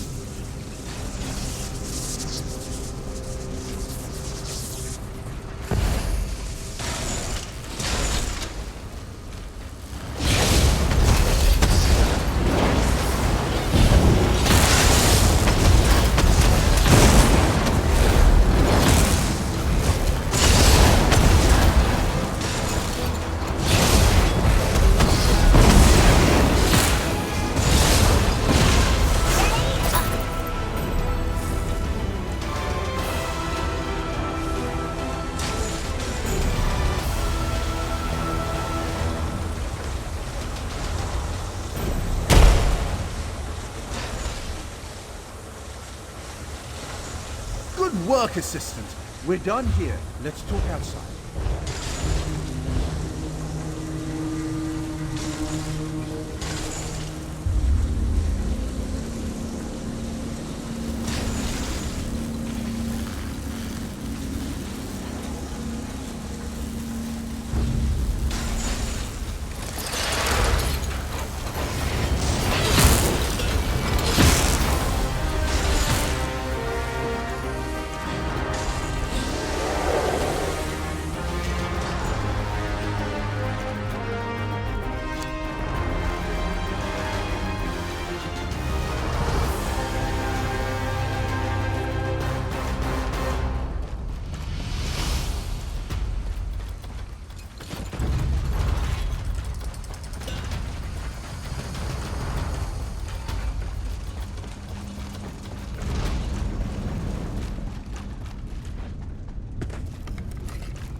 Oh, good, you made it out. That's certainly enough hostile Dwemer creations for one day, I should think. I trust you still have the necessary components?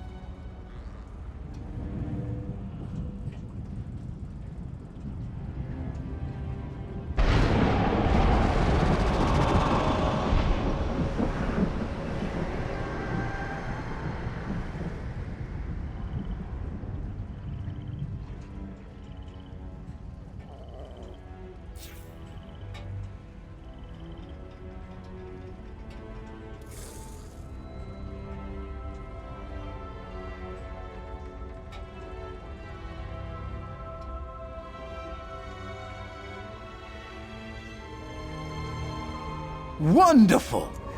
Now my experiment can continue without interruption. You make a fine assistant. I'm glad my trust in you was not misplaced. Please, take this as an expression of my gratitude. You've more than earned it. I think I'll take a moment to catch my breath. No experiment has ever been helped by a nervous disposition. In fact, a great many of them have been thwarted by it. While working with Midas, one must maintain a clear head.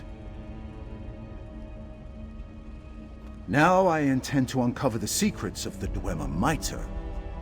Scholars bicker about its uses, but no one truly understands it. And those who have been foolish enough to try and don one themselves are no longer able to tell us much of anything at all.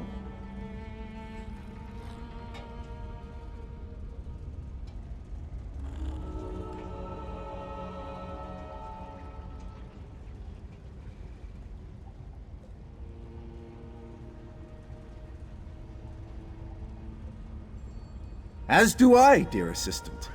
But for that, I must work uninterrupted. I am deeply grateful for your help, but you will have to wait for the results of my findings along with the Dwemeric scholarly community.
Be off, Reeker. Ard Kadok refuses to see you. Now go, before I gut you. The Ard needs to hear what I have to say, my friend.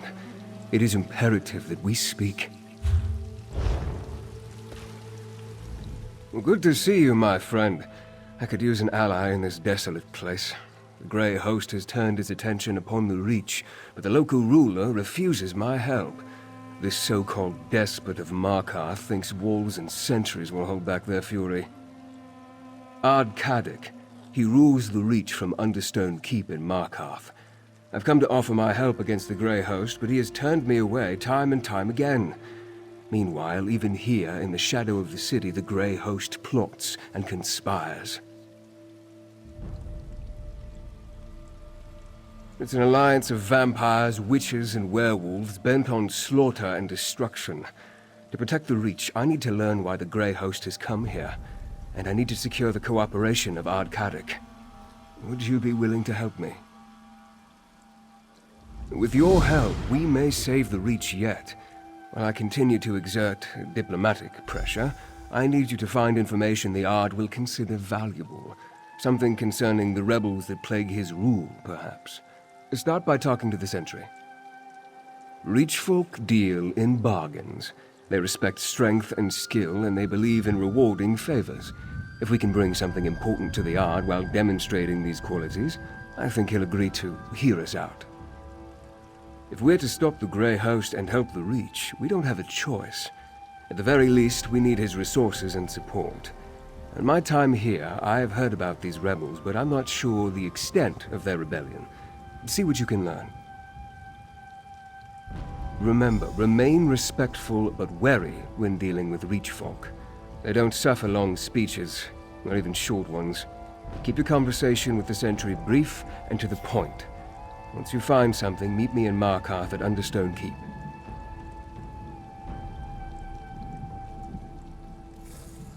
This Grey Host is somehow connected to the army that ravaged the land in the First Era. Like their ancient counterpart, I assume they seek to conquer and destroy. I need to learn more to know for sure. Meanwhile, we must get the Reach to prepare. No, of course not.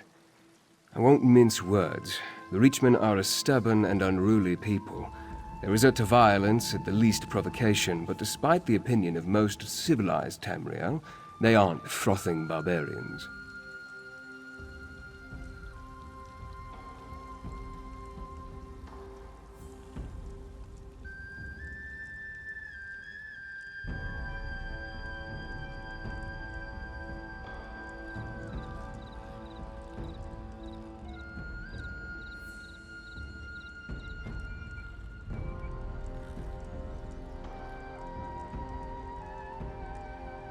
The Reach folk possess a distinct culture that you'll see during your time here. They also enjoy the same capacity for virtue and evil as Bretons, Nords, and the other peoples of Tamriel. Animal skins don't make one a barbarian. Actions do.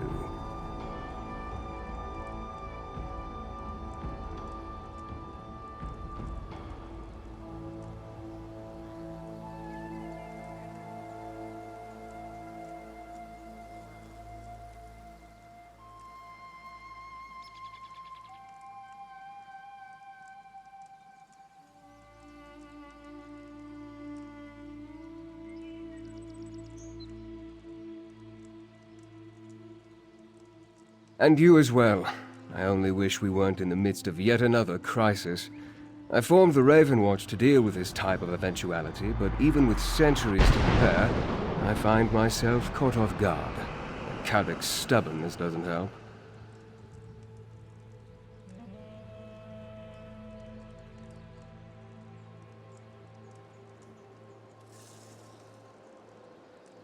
Yes, but too few.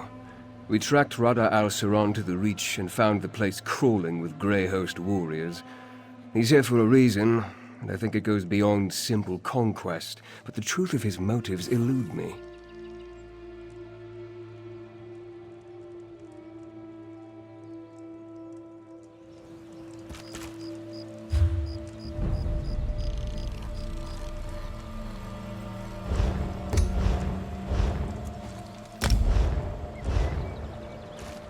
Didn't you hear?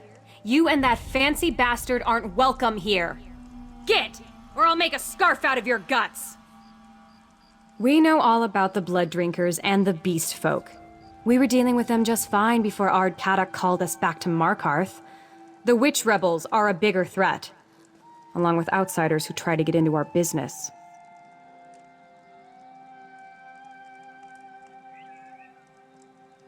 Some wilder witch has been stirring up the clans to the east of Markarth, making trouble for Ard Kadok. But we'll have her head on a pike soon enough. Look, if you want to see the Ard, then bring news he doesn't know. Something about the rebels.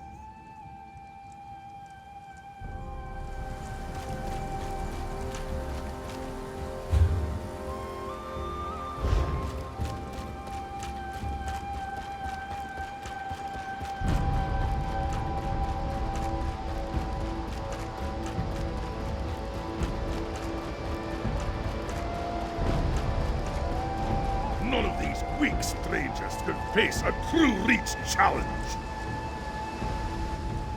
Look at you, strutting around, thinking you're tough. Sure, you may have seen a clash or two, tricked yourself into believing you hold a warrior spirit. But could you stand against the true Reach challenge?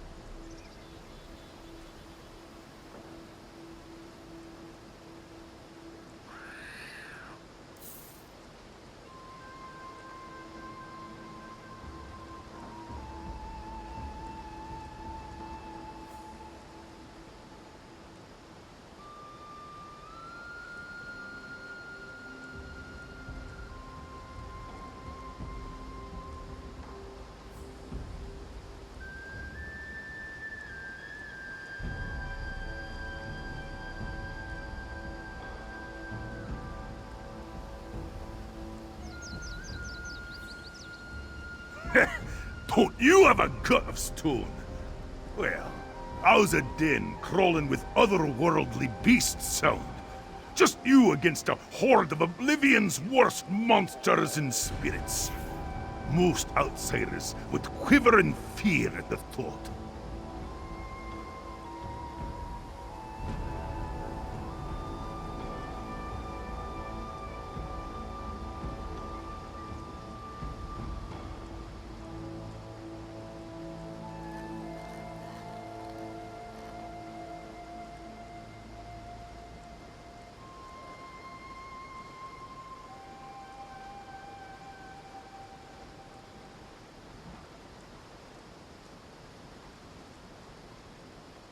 I sure do. A cave lies to the south that my clan calls Vatishran Hollows. We hold the Vatishran's rights there.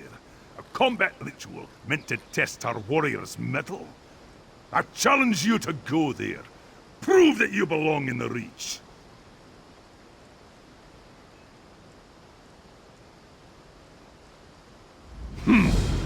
Impressive grit.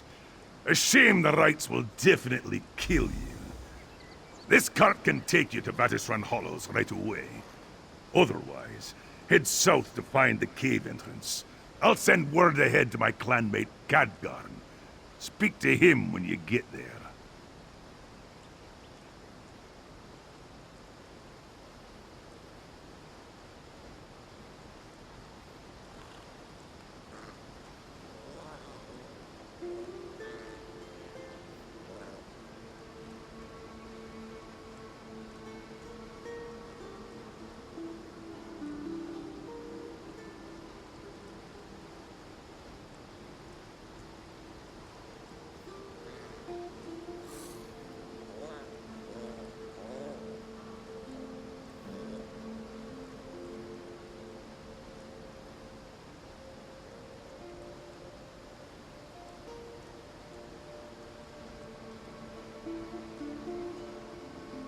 Our clan uses the rights to determine which of our children shall ascend into adulthood.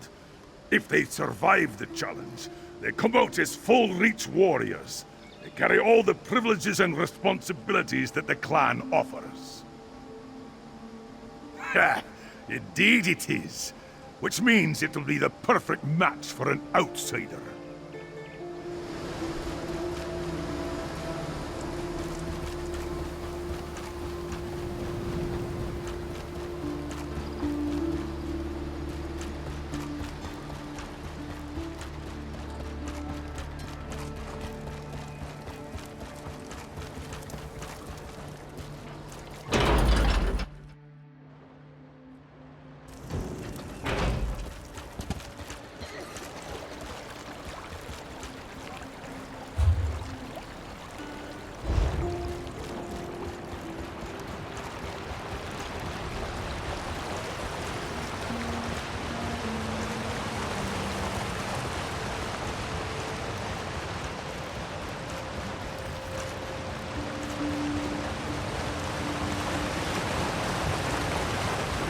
You there. You match the description I was given.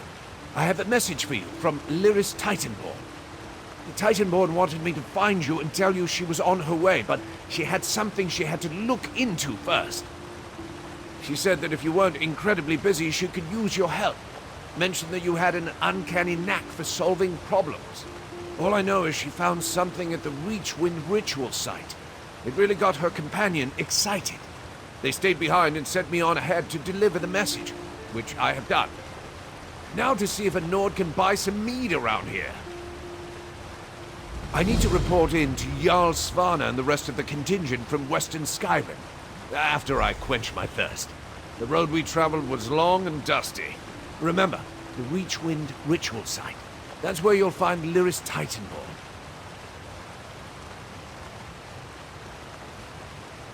Yes, along with a contingent of Skyrim dignitaries. She figured it was the least she could do since the Grey Host attacked both our realms.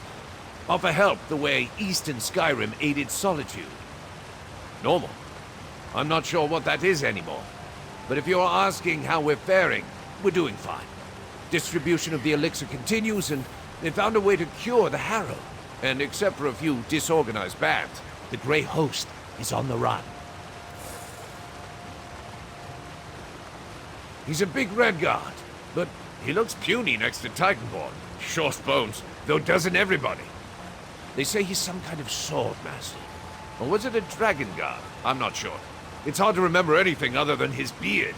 It's impressive.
Each beginning must have its end.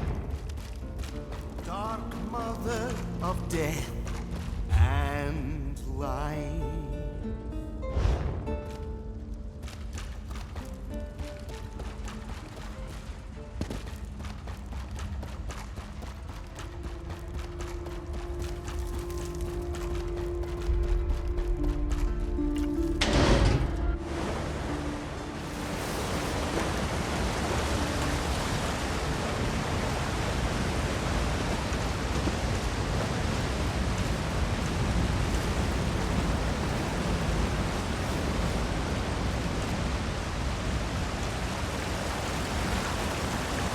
Finally, someone who looks strong enough to actually help.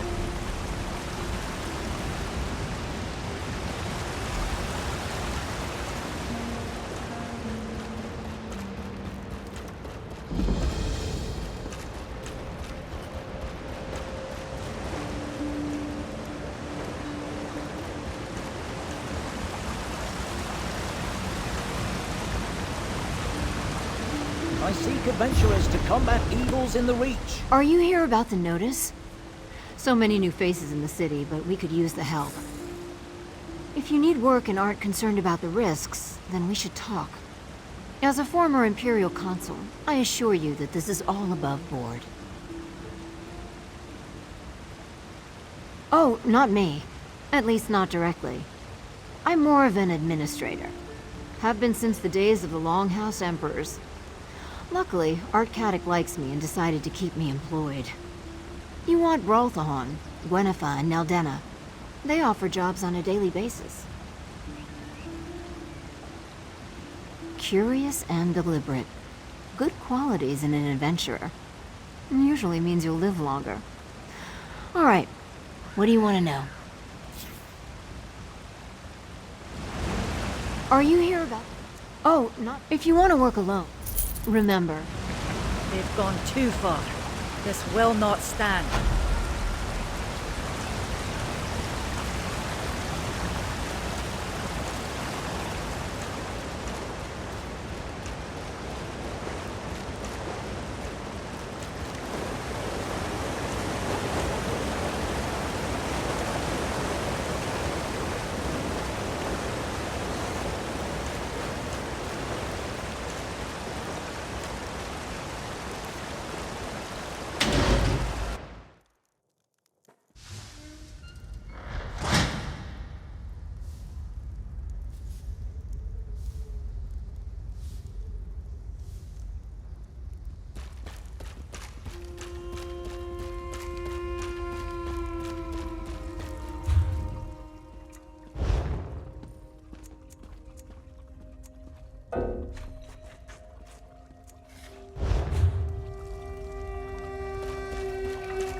I love cities.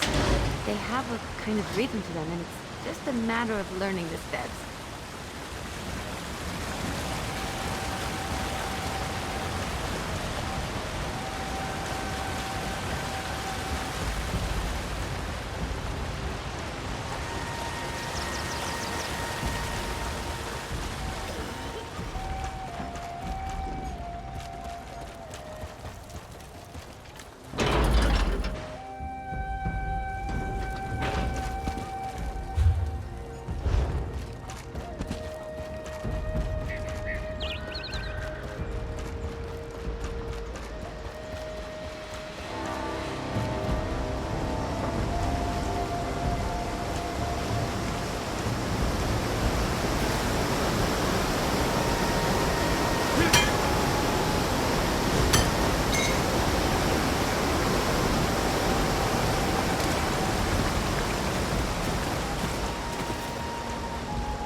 as long as you like. I'm done waiting for Ardcarda to muster the clans.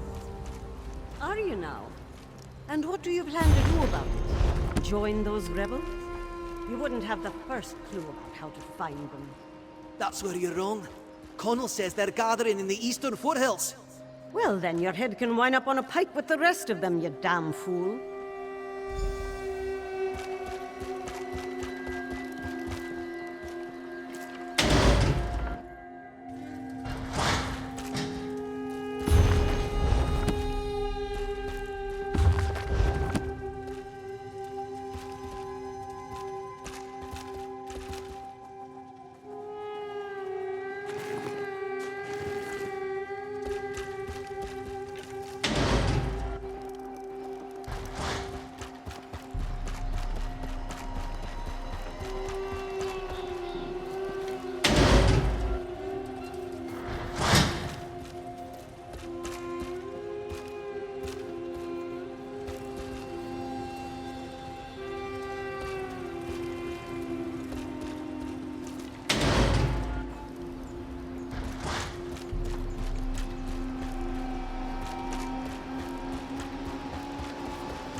Witch rebels are as bad as the damn vampires.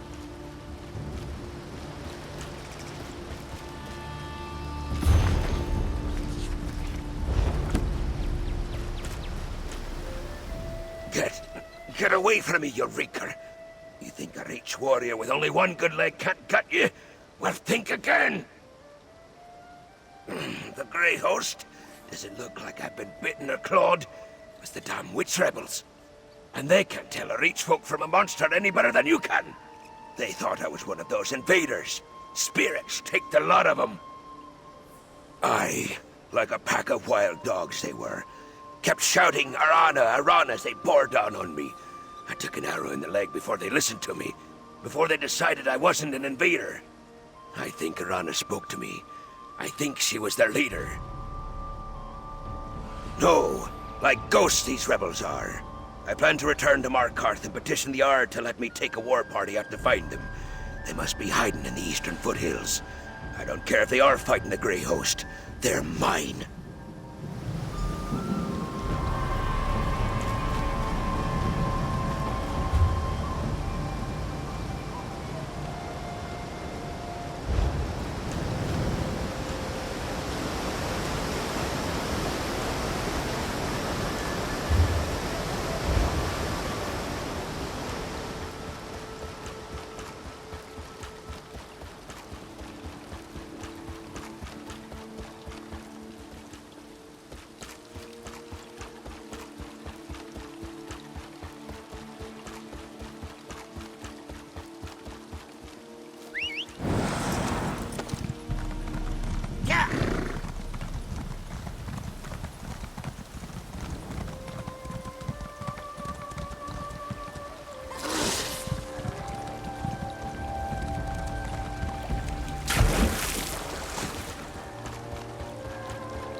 come, Eagle Seers, Sixfold. Have you no words to share?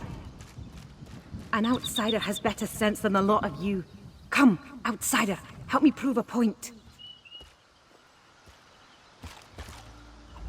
Your arrival at this moment is most fortuitous, outsider. Come, help me teach these wayward clans how to behave like proper warriors of the Reach. These two clan chiefs brought their children to participate in the rite of handfasting. Once they receive my blessing, they can announce their intention to marry and unite these clans in kinship. I'd like you to help me give that blessing. It's not so much a matter of need as of instruction. I want your example to teach these clans how to put aside their differences and get along. Present yourself to the betrothed, Eslin and Modern, and wish them goodwill. That should suffice. Eslin and Modern wait to the north, at the handfasting cave. We isolate them for a time, so they can learn about one another. Hopefully they haven't killed each other. Go and offer your blessing. Then return to me and your task will be done. A betrothal announcement in a sense. It is how we let the folk of the Reach know that our wedding nears, that two clans will be brought together. As is custom, Eslin and Modern are isolated in the handfasting cave nearby, getting acquainted. You sound surprised. Is that not how marriages are arranged where you come from? They belong to different clans, clans that do not get along. I have brought them to this place of meeting to work out a marriage that will benefit both clans. All clans? No. But a number of the smaller clans recognize my experience and authority. They pledge fealty and rely on me to help them settle differences when they arise. And should an emergency present itself, they would turn to me to lead them. Even an outsider must know that there is strength in numbers, but clan chiefs have a hard time cooperating. In extreme circumstances, they temporarily cede their authority to a chief of chiefs. With this marriage, I hope to end an ancient feud. You picked up on that, did you? All you need to know at the moment is that the Eagle Seer and Sixfold clans have been at odds for generations. I hope to dampen those tensions by joining the clans in marriage.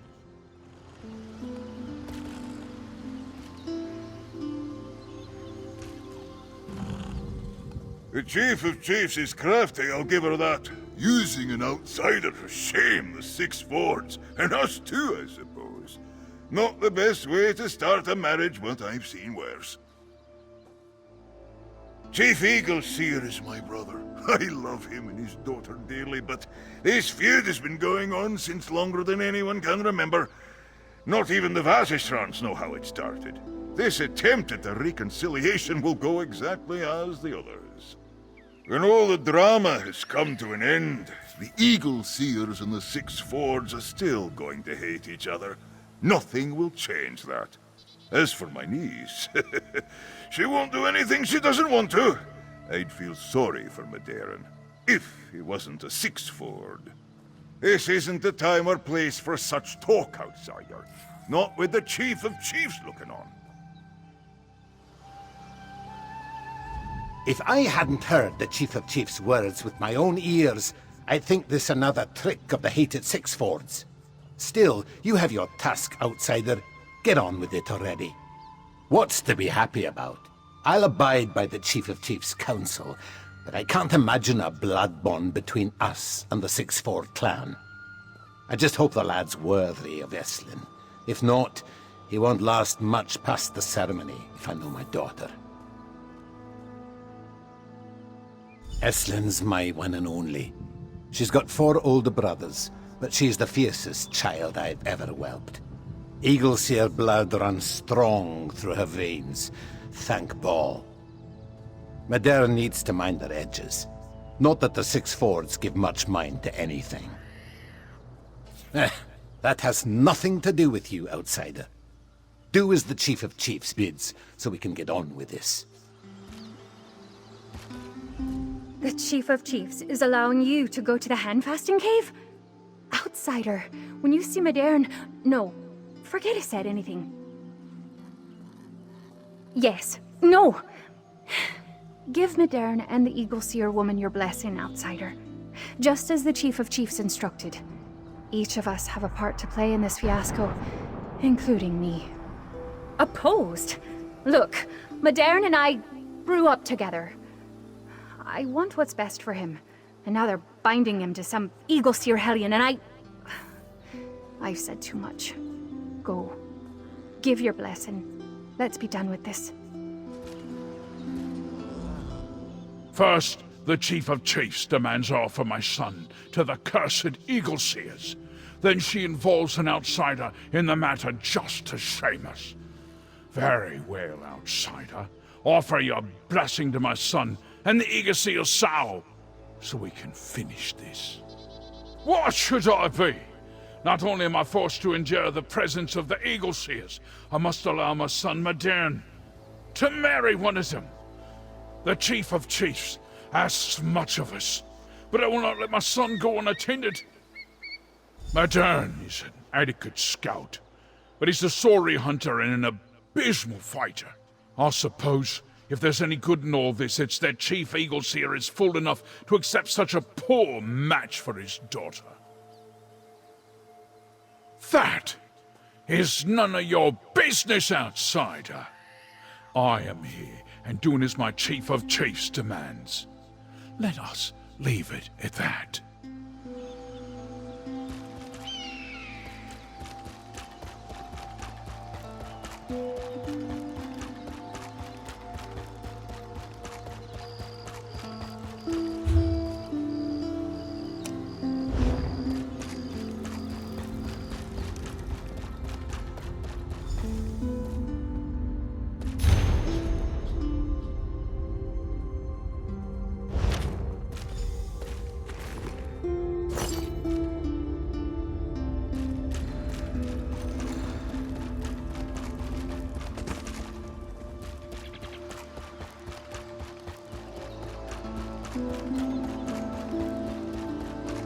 Chiefs, please.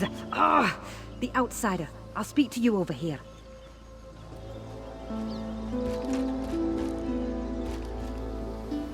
Is it done, outsider? Did you offer your blessing to the intended couple? I can't read those infernal scratchings. Only Chief Eagle-Seer and his daughter bother with such things. What does the note say, outsider? No, this is unacceptable. This hand-fasting must take place. I need you to find them and bring them back, outsider. You see the animosity between these clans. They have fought and spilled each other's blood for generations. I finally got them to agree to a compromise. A bond of peace predicated on the marriage of Eslin and Modern. Please, you must find them. They must have gone north. Otherwise, they would have had to pass us and we would have seen them. Search the area to the north of the ring and track them down. I'll keep the chiefs distracted. Thank you for helping with this. Remind Eslin and Modern what's at stake here. They both understand what this feud has cost both clans, what peace would mean for us all. They are young, their blood will cool, and they will see that coming home is the only wise action.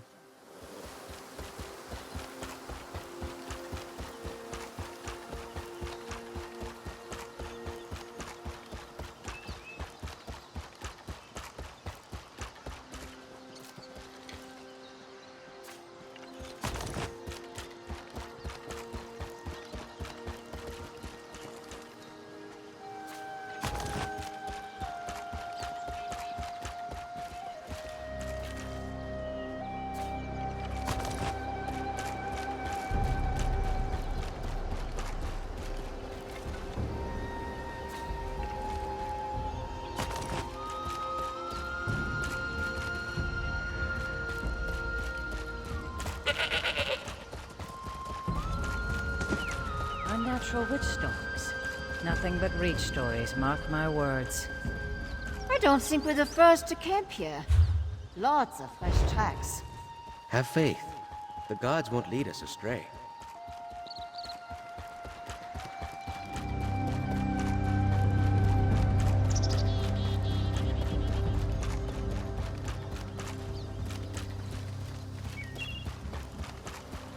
We have to stop dropping things, don't.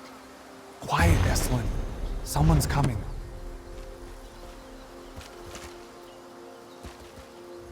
Why are you following us, outsider? We may be young, but we're still warriors of the Reach. You won't find us to be easy prey. Aye, I'm sure she does. But I'm not going back. Not while the Chief of Chiefs and my father plan to marry me off like some imperial princess. Look, I don't even know if I want to marry at all. And my father and the Chief of Chiefs parade me around the Reach, saying I'm to be wed to a sod I've never laid eyes on before. Madaern has his own reasons to shirk the hand fasting, so we both ran. It's not fair of them to put that responsibility on our shoulders. It's a worthy idea, but why do we have to be the ones to carry it out? I won't be forced into a marriage because our people can't stop killing each other. This whole situation makes me so angry. I don't want to talk to you anymore, outsider. Didn't the Chief of Chiefs tell you? I'm the daughter of Chief Eagleseer. Or I was. I have half a mind to exile myself and cut all ties to my damned clan. I tell you, I won't be the barter that ends the feud. I won't. This may seem like the perfect spot to ambush us and take our belongings, outsider, but don't let the desolation fool you. Our clan warriors are hiding right behind those rocks. So, what do you want from us? I don't like breaking my word to the Chief of Chiefs, but I can't go through with the hand fasting. I can't marry Esselin. I'm already pledged to another. Drisen of the Sixford clan. Before her brother died, I promised I would marry her and look after her.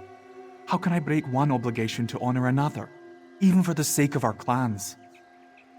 No, we did our hand fasting in secret. Drisen is a good woman. There's little love between us, but I gave her brother my word before he died. And Esselin clearly doesn't want to marry me. I want to end this feud, but there has to be another way. This feud is older than these crags. I doubt anyone knows its cause. A Vadishran might know. They keep the history of the clans. If we learned the reason for the feud, maybe we could end it. Then we wouldn't need the damned hand fasting. A Vadishran named Barth visited the Sixford once. My father spoke highly of him. I know that name. He visited us too. He has a camp in the hills southeast of here. Asking the Vatishran about the origin of our feud, that's as good an idea as any. At least it's better than this hand fasting. I just hope he's still using the camp near here. With a father as fierce as Chief Sixford, I expected Madaern to be a mighty warrior. He seems nice enough, but more like a hare that some witch turned into a human. His word is his bond, though. That's something. I didn't meet him when he came to see the Eagle Seers, but he's a legend, I know that. The elders were talking day and night about how the Great Bath was coming to visit to learn our stories. They couldn't think of a higher honor. Didn't the Chief of Chiefs tell you? I'm the daughter of Chief Eagle. I didn't meet him when he came to see the Eagle Seer. It's a thin hope, but if we can find Barth, he might know more about the feud between my clan and the Eagle Seers.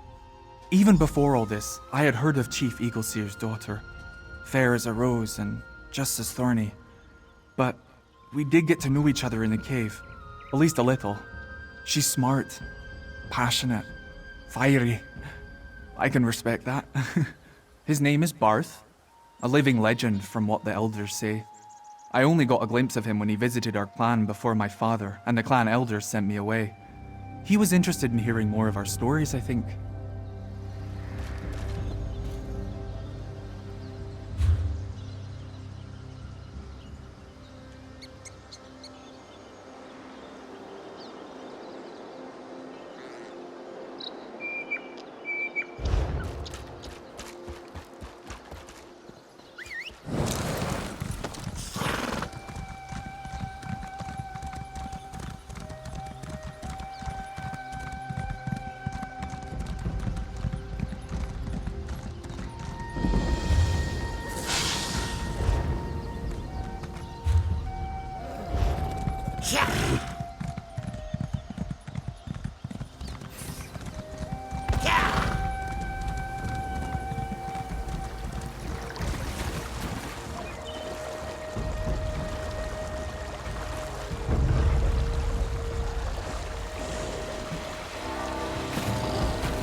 Master, where are you? A fellow Psijic? Did the Order send you, my friend? I'm a new recruit, but perhaps you know my mentor, Master Pithis? I could actually use a bit of help in that regard. I'm currently looking for him, and I'm a bit concerned. In summary, my master and I are members of the Psijic Order. I, however, am a new recruit. I fear I may have blundered a transport spell upon arriving here. Master Pithis assured me he'd take care of it, but I still have concerns. When I was inside the cave, I noticed something unusual. The plants, they emit some kind of strange energy. It was too dangerous in there, but I must confirm my suspicions, determine if this is my fault. Would you accompany me to take a closer look? I greatly appreciate your help, friend. I'm not much of a fighter myself, if you couldn't already tell at a glance. Master Pithis is much better equipped than I, which actually has me more concerned, since I haven't heard from him in some time. Well, they started glowing. I've seen flora like this once before while I was researching spores from a Dwemer ruin. I have a theory about what's happening, but I need a specimen to study.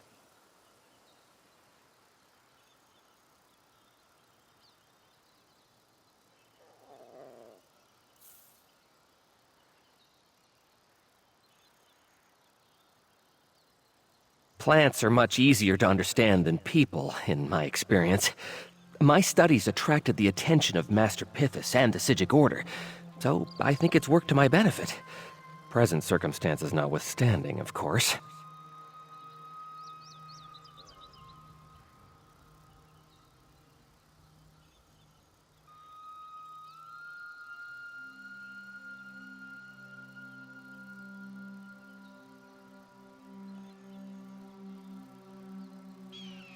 Master Pithis is my mentor. He's a genius. He understands the...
started.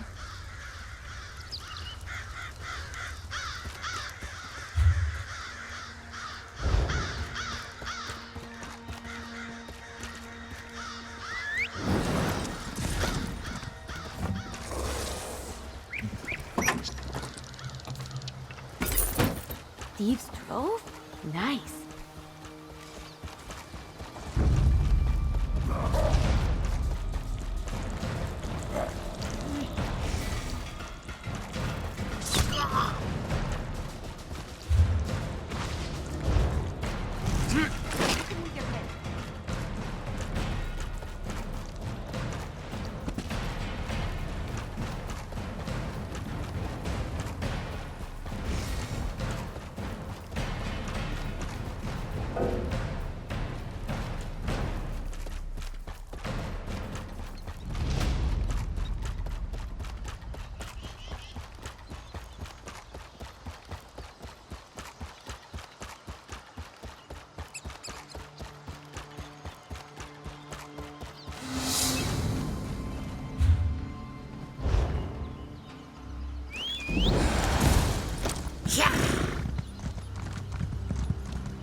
Time to bring the lightning!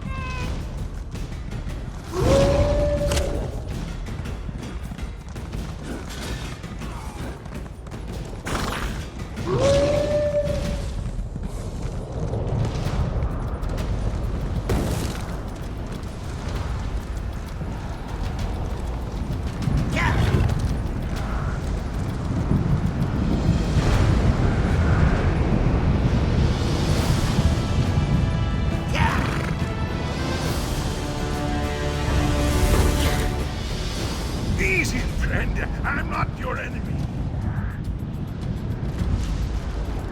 I'm not one of those monsters. And I didn't kill this one. It was the blonde giant and her companion. Lyris? Yes, I think that's what her companion called her. They saved us. We were prisoners of Grey Host vampires. Bound for the blood pens, I'm sure.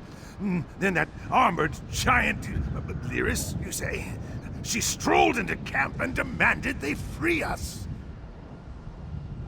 To be perfectly honest, I had my eyes closed through most of it. There was a lot of shouting and cursing. Threats were made. I heard the blonde giant laugh. Then I heard a great swoosh. Lots of them. Must have been her axe and her companion's sword.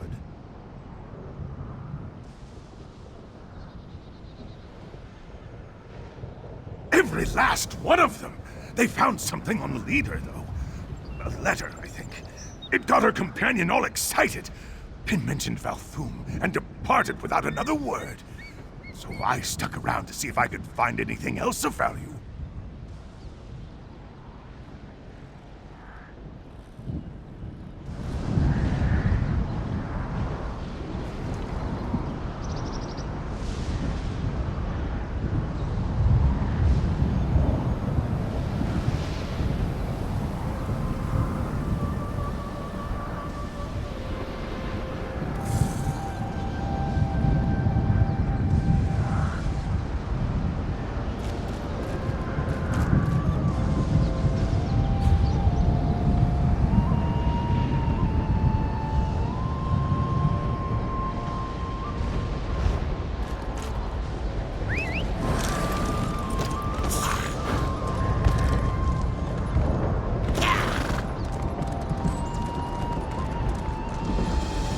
This one hates criminals, especially vampire criminals.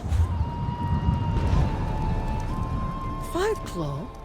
Adusa doesn't know what twist of the tale brought you here, but she finds your presence most fortuitous. I could use an extra set of eyes to watch my back. What say you, my friend? Are your eyes still sharp? Will you aid this one again? The Lothid, a local clan of vampires, terrorizes the countryside from their lair in the ruins beneath this mountain. This one convinced young Cathad to leave this clan of criminals, Or so I thought. For some reason, he has returned to them. This one was close to saving a vampire from a life of crime and evil intentions. Why Cathad went back to them, I do not know. But Adusadaro is not ready to give up on him quite yet. Will you help me extract Cathad from the Lothid clan, Fireclaw? The dwarven apparatus will take us into the bowels of the mountain, to the Reachwind depths, the ruins that now serve as the lair of the Lothid clan and their leader, Boss Trenlor. Meet Adusa there, Fiveclaw, and we will find Cathad together. Because this one asked you to.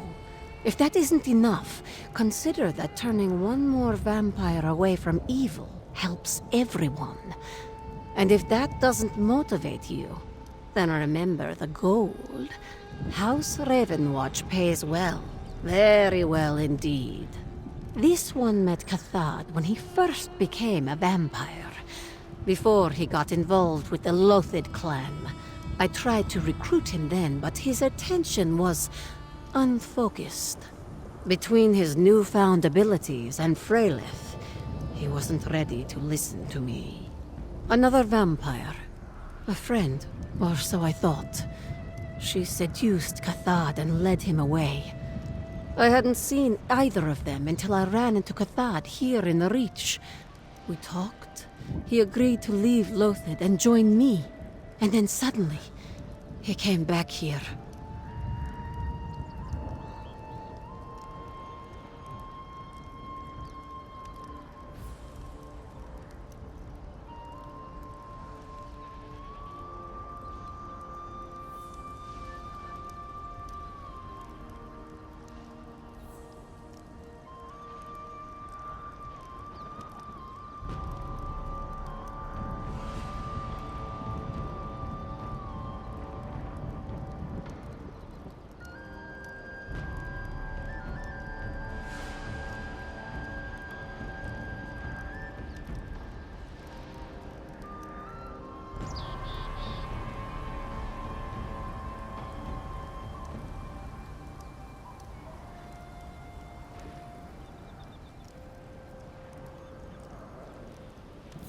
The Lothid is an ancient clan of vampires, older even than the Ravenwatch.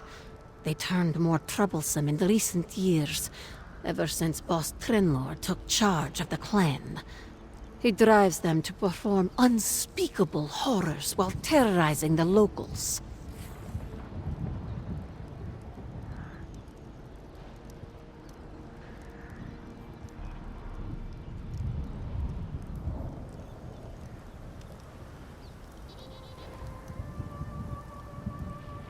Oh, must Adusa paint you a picture?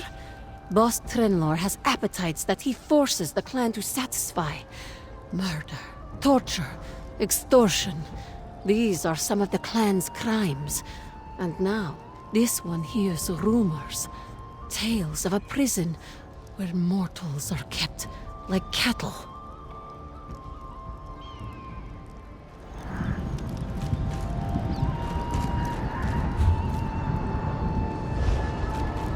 This way, Fireclaw. Follow me. Let's ride!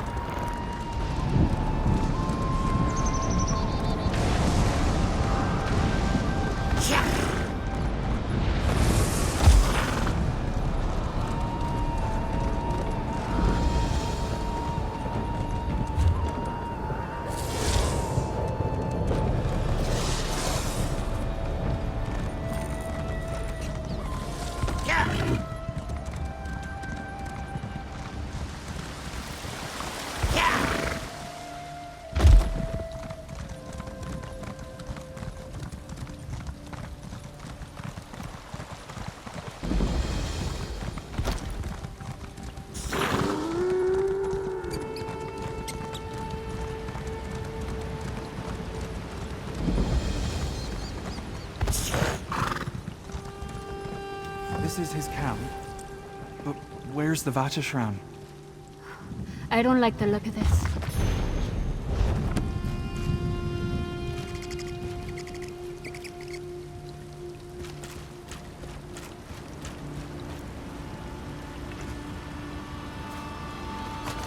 the Vateshran's shillelagh. He wouldn't just leave it behind.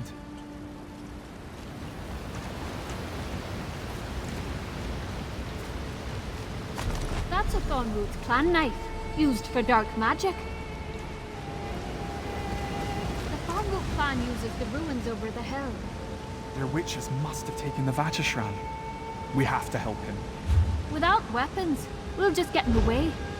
A friend here will need to rescue the Vateshran.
Don't underestimate us.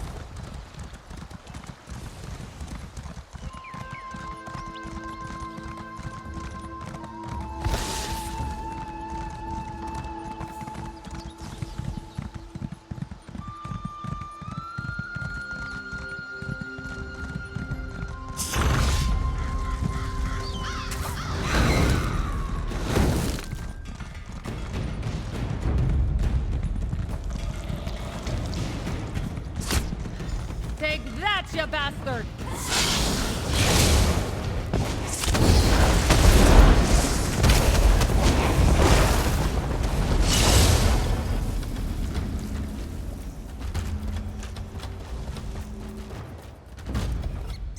Damned vampires. At least that fine Redguard and his blonde giant know how to deal with them. Aye, that's what the handsome Redguard called her. They came out of nowhere and saved my clan from those grey host bastards. As grateful as I am, I do not think saving us was their primary purpose. They took down the vampire leader and searched her. Not exactly, but they found a letter she was carrying. I'm not one of those imperialized reach folk, so I wouldn't have been able to read it if I tried. Must have been important, though, because the blonde giant started asking me questions. She wanted to know about Reach history. Now, I'm not one to offer a drowning nor to branch, but they did just save my clan. So I suggested she find a Vateshran at Rodan Ring.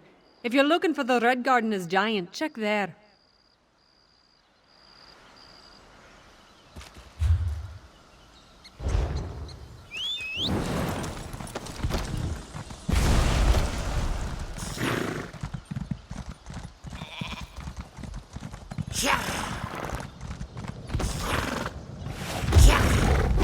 Don't mess with a street kid.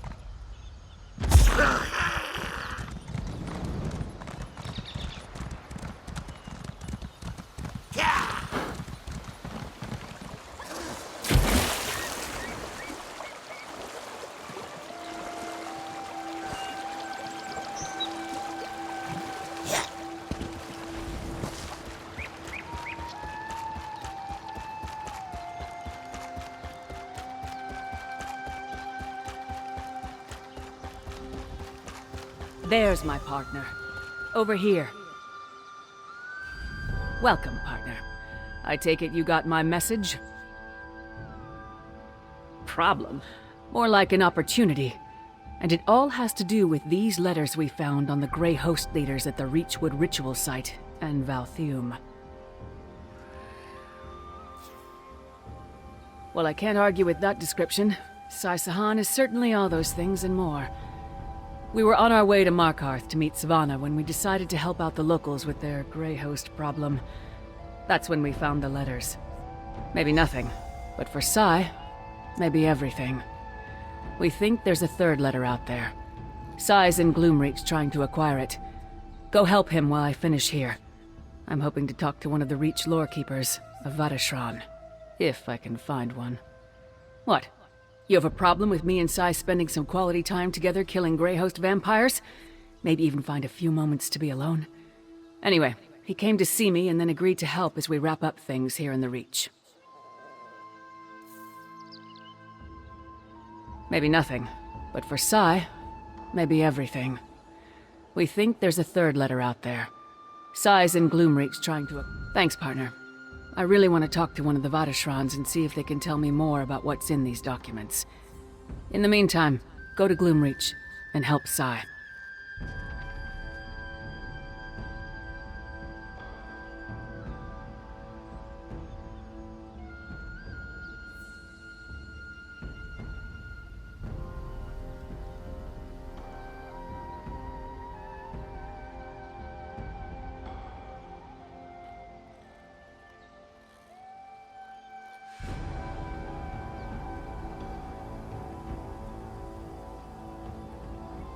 It's not the letters themselves.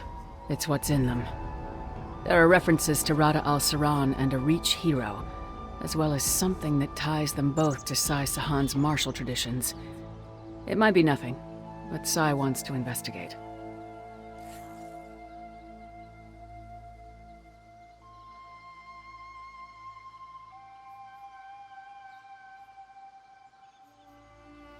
You're gonna have to trust me on this one, partner. This is Sai's tale to tell. I'm just trying to help him. And I hope you are too. Now get to Gloomreach and do what you can.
Yeah, my friend.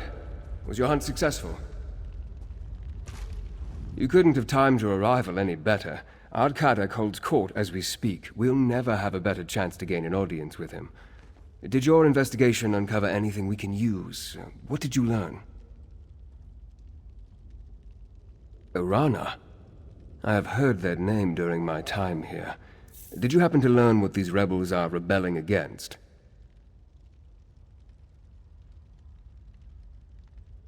Flee this city, with a grey host prowling the countryside. Well, that's 3 valuable pieces of information. I want you to represent me before Ard-Kadak. Explain what you learned and convince him to finally agree to meet with me.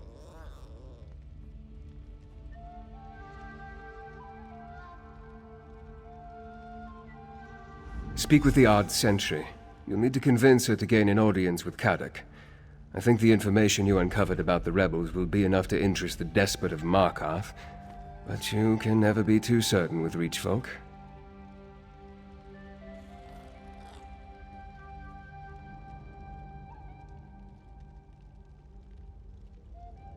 I'm lucky to have made it this far into the city.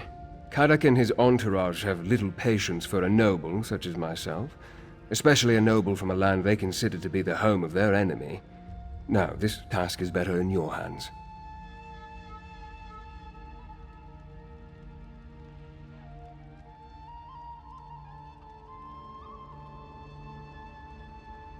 I shall wait around here and continue to discreetly learn what I can about the Reach and its people. I also want to think about Orana and her rebels. Maybe there's a way to add them to our arsenal. Go. I'll be here when you get back.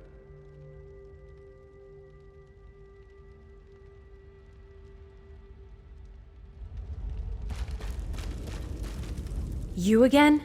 You dare to disgrace Understone Keep with your presence, outsider? That takes guts, I'll give you that. What's your business in the Ard's Keep? Do you now? And you want to share that information with Ard-Kadak? You're certainly full of surprises, outsider. All right, I'll allow you to approach the throne, if your courage holds out. Fair warning, the Ard's in a foul temper today.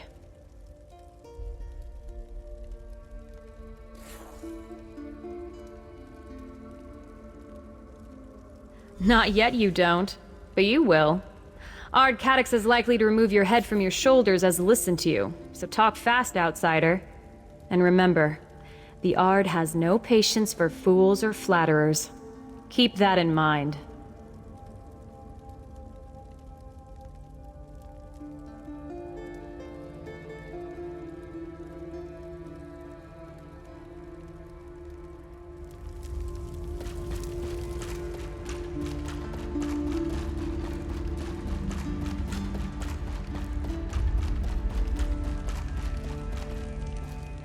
What fool do I have to behead for letting you in here?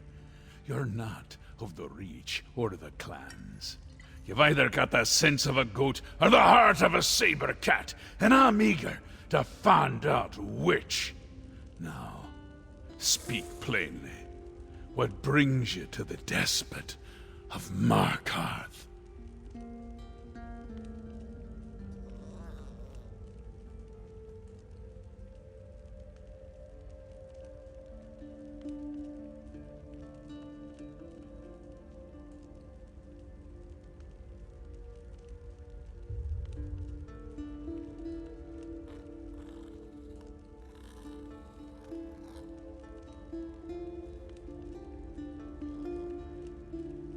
The fancy elf, who won't take no for an answer, eh? Yeah, he should have made this offer earlier. News concerning the rebels is a beast worth skinning. Tell me something I don't know, and won't have you fed to my hunting dogs.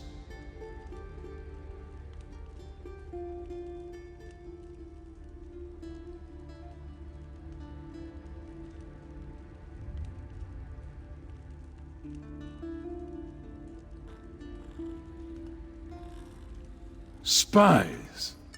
In my city? Well, that would explain some things, but that and a vague location aren't enough to get me to sit down and drink with a high elf. What else have you got? And remember, my patience is wearing thin.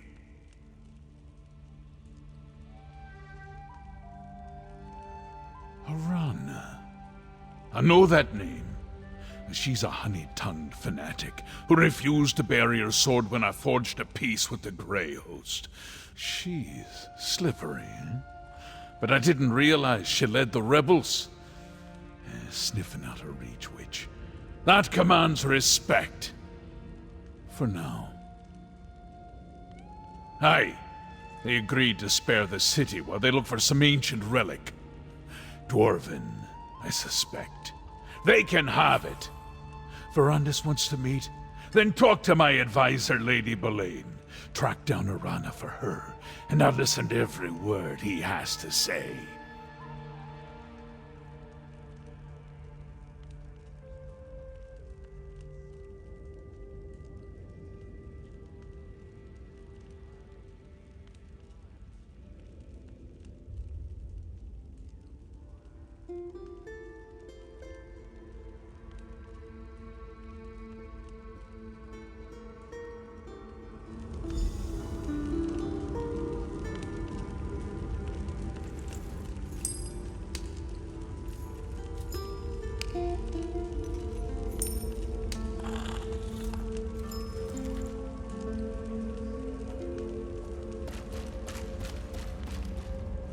I couldn't help but overhear Ardcadic's voice it carries.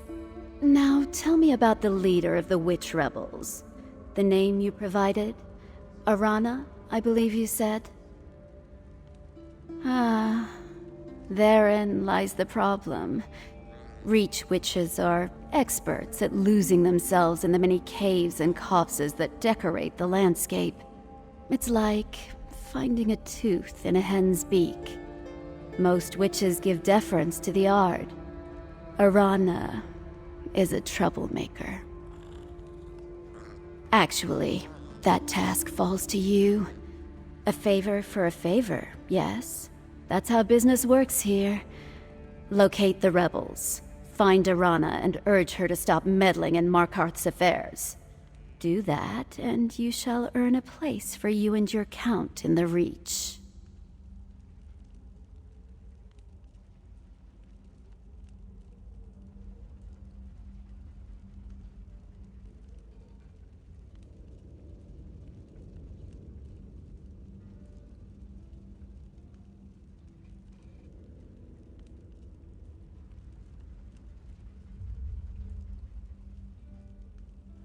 That look on your face.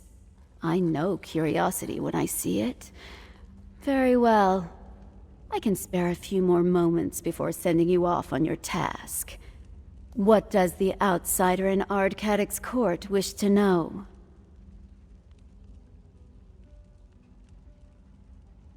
While I may not have been born and raised in the Reach, I have earned my place as friend and counselor to Ardcadic. His subjects call me a keep witch. I assure you, this is a term of the utmost respect among the Reach folk. A genuine desire for peace brought me here. The Reach finds itself beset from all sides. Orcs, Nords, Bretons, Imperials, they all seek the destruction of the Reach folk. I try to serve as a bridge of sorts.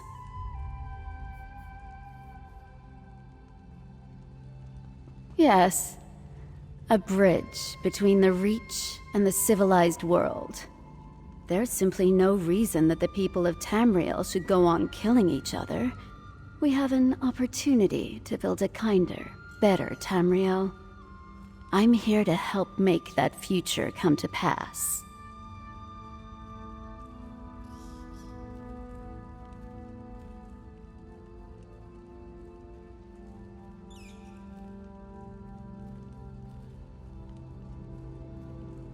What is any rebellion all about? Malcontents chafing against the established order, stirring up trouble. They're a nuisance, nothing more. It's a matter of timing. Since the arrival of the Grey Host, the land beyond the city walls has become perilous. The Ard urges everyone to take shelter here in Markarth, while Arana calls them away. Her reckless endeavor will get everyone killed.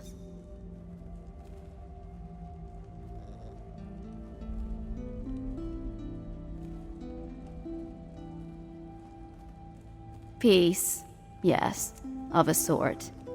As long as we stay out of their way, the Grey Host has no quarrel with us. Besides, the walls of Markarth are impregnable. The Reach folk are perfectly safe in here. Now go, find Arana. A favor performed is a favor returned. A history lesson? Very well. Kadok is the cousin of the late Emperor Leovic. He was appointed ruler of Markarth and has governed this region ever since. Ard is an ancient title that translates to King of the Fort. The fort being Markarth and Understone Keep.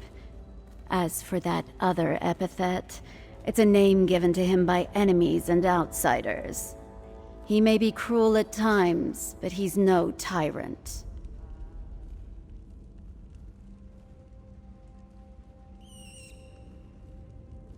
Reach folk have a saying. Anyone can be a king in the Reach. No one can be a king of the Reach. Few Reach folk will accept a true sovereign. It isn't in their nature. Of course, that makes Kadok's attempts to safeguard this region, complicated.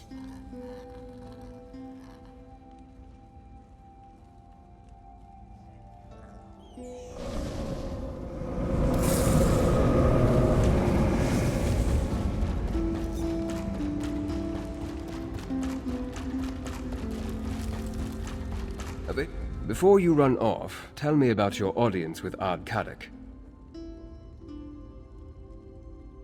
Impressive. You accomplished more in mere moments than I've been able to do since I arrived in this savage land. We'll find Arana, see if the witch rebels will join our cause. I will continue my own investigations and meet you back here.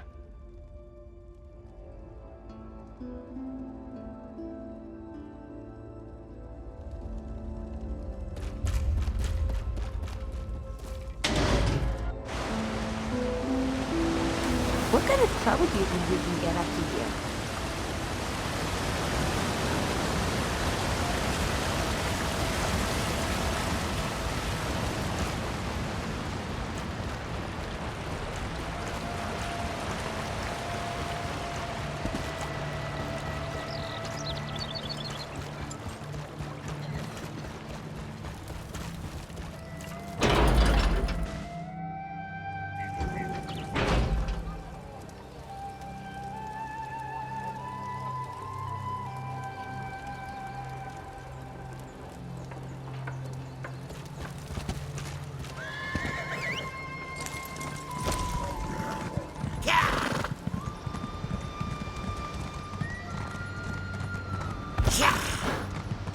None of these weak strangers facing me.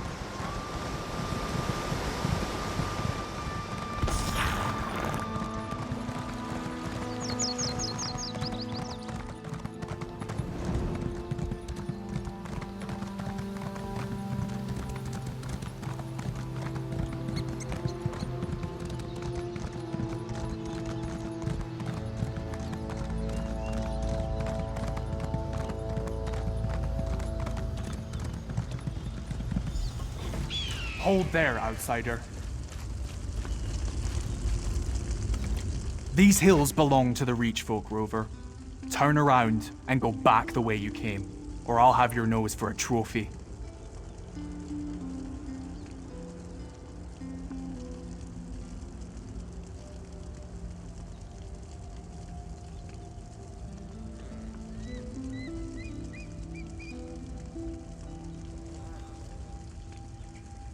Witch rebels, huh? That's just a label applied by the oppressors, don't you think? Look, we have enough trouble with those Grey Host bastards and Kadok's soldiers. We don't need a curious outsider blundering around and getting in our way, too.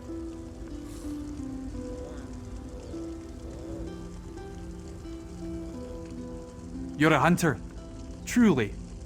Sounds more like Karak and his keep witch getting up to more mischief. You want to befriend the witch rebels? Then prove it. The Grey Host has set up stockpiles nearby. Find out what they're storing, and then we'll talk.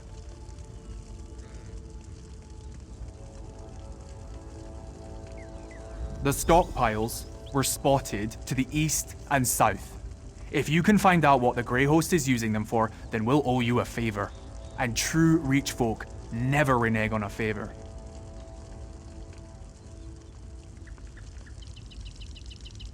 If I knew for certain, there'd be no need to have you go and take a look, would there? Probably supplies for their army.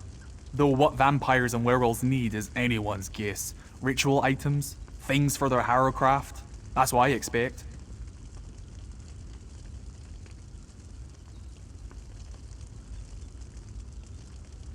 Aye. Harrowcraft is what we call the rituals we've seen the Grey Host perform when they summon those cursed storms. Then you know the Grey Host has recruited Ice Reach witches to conjure up their storms. They use fetishes and alchemical mixtures in the rituals, so it makes sense they need a place to store those components.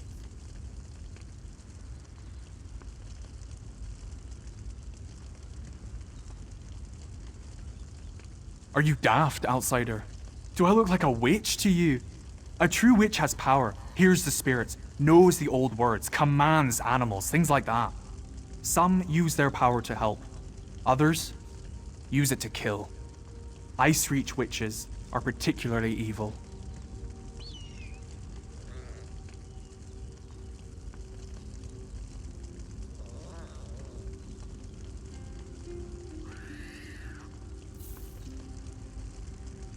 Well, you'll probably have to fight them again. They stalk these hills like old ghosts. They're allied with the Grey Host now, don't you know? Greedy hags, the lot of them. I respect their strength, but their hearts are all twisted inside. There may be a peace of sorts inside Markarth, but out here we're outnumbered and fighting for our lives. Nothing unusual on that. We won't let the Grey Host disarray our land, and we won't let Karak give it away just to avoid a little.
Come, Harrier. Give me your measure. Tayfern told me about you, Harrier. You wanted to talk? Well, here I am. What will it be? A battle? I haven't turned anyone into a goat recently, but I'm willing to try if you so much as raise your weapon. Why does everyone insist on calling us that? Tayfern, remind me to come up with a better name when time permits. As for later, well, I guide this gathering of rich folk if that's what you're asking. But what about you? Why are you here?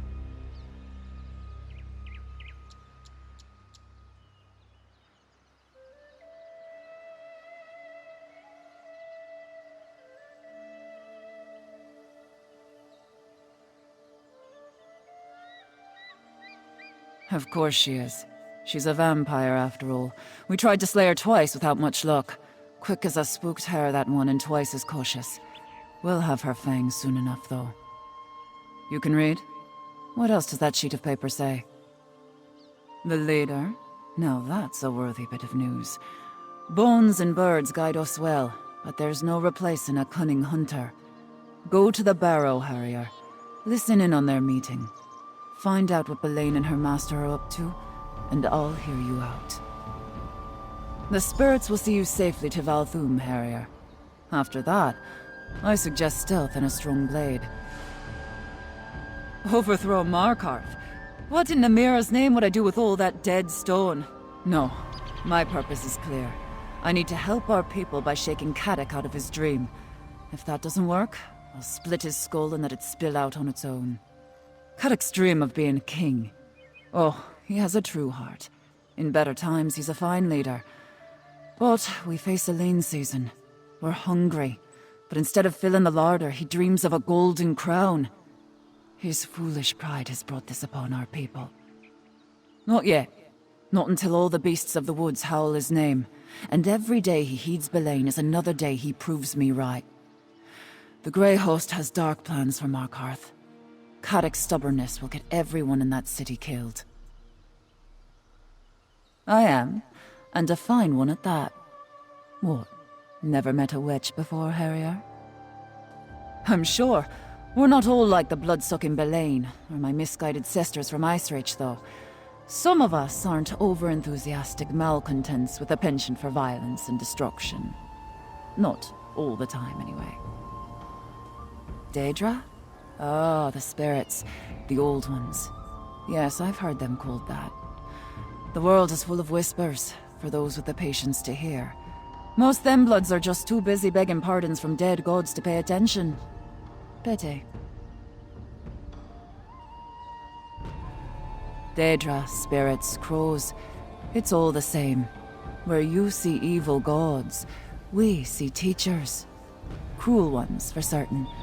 But that's the world, right? A stone will kill you if it strikes your head, but lifting the same stone makes us strong.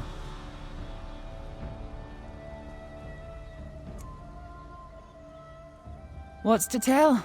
I'm a proud woman of the Reach, a daughter of wind, sweat, and the rich soil. As for my brothers and sisters, they're good Reach folk, every last one of them. They mind the spirits and love the land. The real question is, who are you? A fine name, I suppose, for an outsider. But what's in your heart? Most them bloods come to the Reach wheezing under the weight of their purses and writ laws. You, though, I smell the blood of the Reach in you. Not much, but maybe it's enough. Aye, free blood. That's what the Reach is. Freedom. In the Reach, we do as we please. Only way to stop us is to kill us. And we don't die easy. Same goes for you, I'd say.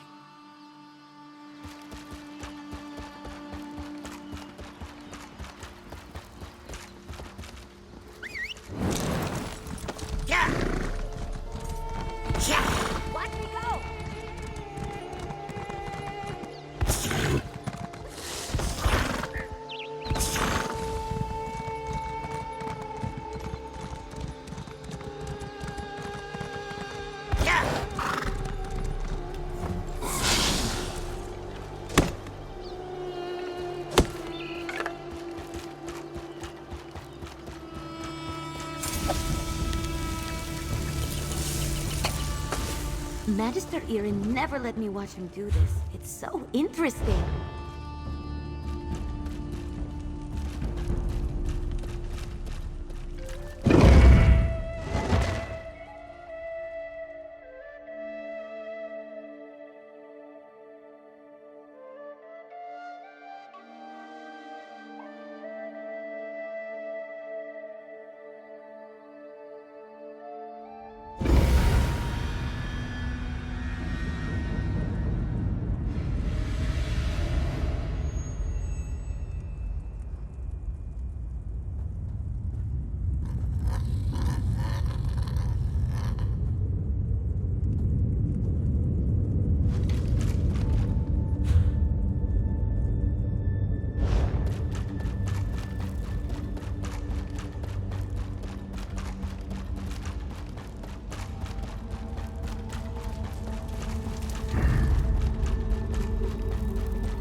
Your plan proceeds.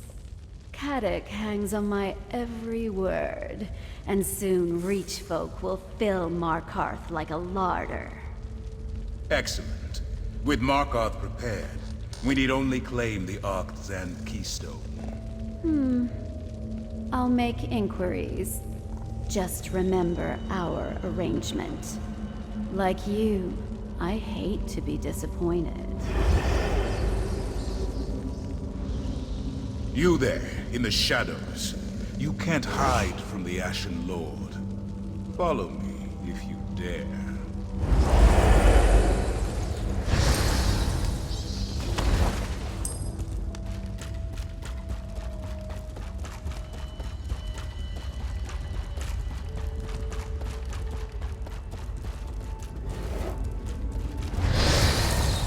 You actually followed.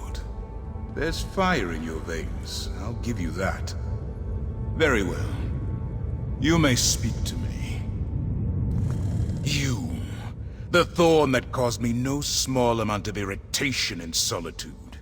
You thought yourself so clever, so stealthy, spying on me from the shadows. But the darkness answers to me. Why have you come to this forsaken barrow?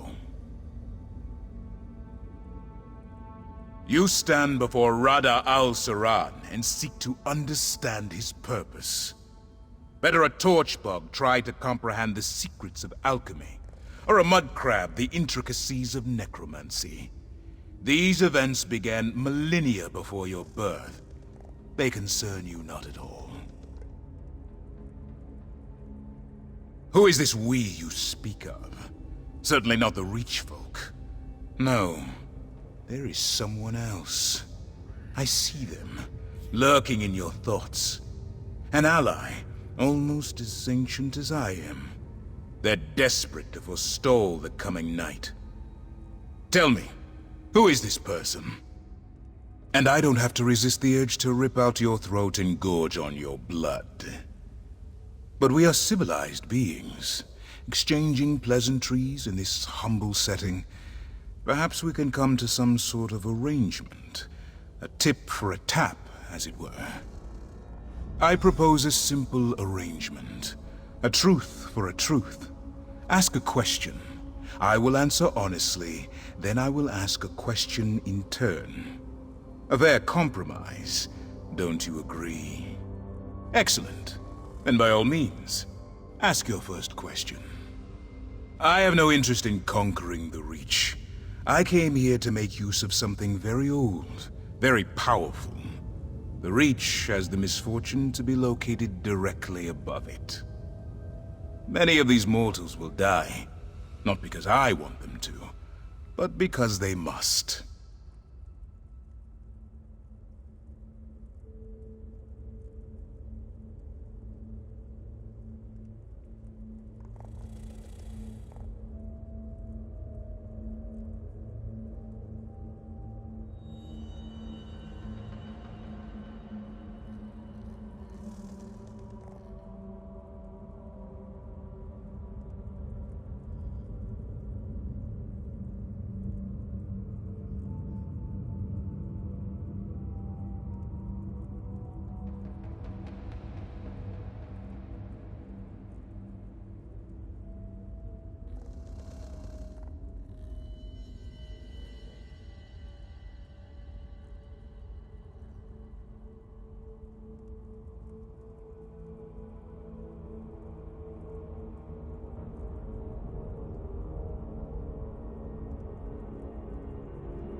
Not when your purpose is worthy. I do what I do for love.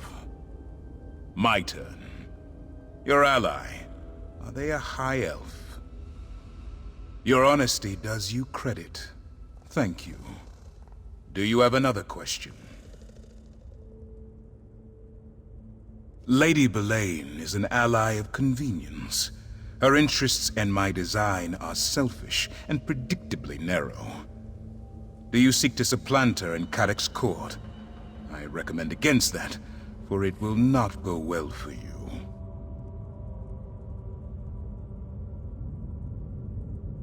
A threat implies only the possibility of punishment. I do not threaten. Belain has Cadoc's ear. If he takes your side, she kills him and chaos descends on Markarth. If he stands by Belain, you will be executed. Neither outcome benefits you. Others? Who? Reach folk? The witch Arana? Your mysterious ally? I am unconcerned. Now, for my question. This ally that hides behind your eyes, does he seek to protect the world by going against his own kind? Of course he does. Thank you for your honesty. Now, do you have anything else to ask? I have no interest in conquering the Reach. I came here to make use of something very old, very powerful. The Reach has the misfortune to be located directly above it. Many of these mortals will die, not because I want them to, but because they must. Not when your purpose is worthy. I do what I do for love. My turn. Your ally, are they a high elf? Your honesty does you credit. Thank you. Do you have another question? That is a complicated question. A being as old as I can claim many origins. This flesh was born on the distant isles of Yokuda. This spirit was forged on the bloody shores of Hammerfell. This purpose, it grew from love and necessity. That word holds little meaning for me now. But yes, in my youth I dedicated my life to perfection. In art, perfection. In love, perfection. In war, especially in war, perfection. To attain glory in Yokuda, nothing less would do. Is it? Beyond the Sea of Pearls, peerless sword masters were as common as grains of sand. Even the grandest victories felt commonplace. In a land of heroes, how can anyone claim to be exceptional? Precisely. After the conquest of Hammerfell, I wandered in search of new challenges. I found only one. Leki, daughter to Ruptga and master of the sword. We fought for 3 grueling days, without pause for rest or nourishment. But I didn't win. I didn't lose either. I could not accept a draw, however. The cold reality of my imperfection. That resentment drove me to Molag Bal. It took the patient wisdom of a friend to break perfection's hold on me. Now, your turn. Your ally, are they a vampire? Interesting. A picture begins to emerge. Do you have anything else to ask? As you wish. Know that this level of cordiality will not be repeated. And this is not a threat. If you continue to meddle in my affairs, I will take far more than your life. On that, you have my word.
Welcome back, my friend. Tell me what you learned. Your arrival is fortuitous, as I have only just returned myself. Were you able to make contact with the rebels? Did you meet with Arana? I sensed some deception, but her illusion is powerful. How else did she hide her nature from me? As for Arana, do you think we can convince her and her rebels to join our cause? You spoke to Rodda. Did he... No matter. If Rodda al-Siran is here, our time grows short. Talk to Kadak. If he deems what you tell him worthy, maybe he'll finally be willing to work with me. Then we can figure out how to deal with the Grey Host. And it was only a matter of time before Rodda and I crossed paths again. I just didn't think it would be this soon. Rodda al-Siran and I... we have a complicated history. There was a time when Rodda and I stood united in purpose, to preserve the lives and welfare of vampires. Then, as now, our kin suffered under Molag Bol's curse, and the cruelty of mortal hunters.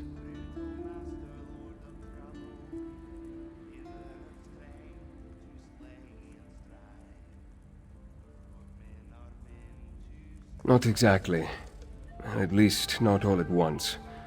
When I first met Rodda, he was immensely proud but utterly consumed by his failures. He tried to find relief in bloodshed and battle, but he was truly lost. I did my best to help him. Yes, his bloodlust gave way to introspection, and introspection led to study. He was already a peerless scholar. All Onse were, but he became fascinated with vampire texts. Eventually, he found a new purpose. Vampiric salvation. To accomplish this, he needed to break Molag Bol's hold over us and stop mortals from hunting us. I counseled peace with mortals, and for a while he agreed. But things changed, and I left the Grey Host. I thought he died with them. I sought to make the world a better place. I thought the Grey Council could help, but when it became the Grey Host... I formed the Raven Watch as an atonement. For things I failed to do, friends I failed to save. From mortals, and from themselves. Sentry Bodfa sent word. The Grey Host is... I'll hear no more of this! Go! I want to talk to the outsider. The outsider returns? But are you a true warrior? Or a parasite like these damned leeches? Did you do as Lady Boleyn asked? Did you deal with Arana? Tell me you have her head in your pack. I've got a pike on the walls waiting to be decorated.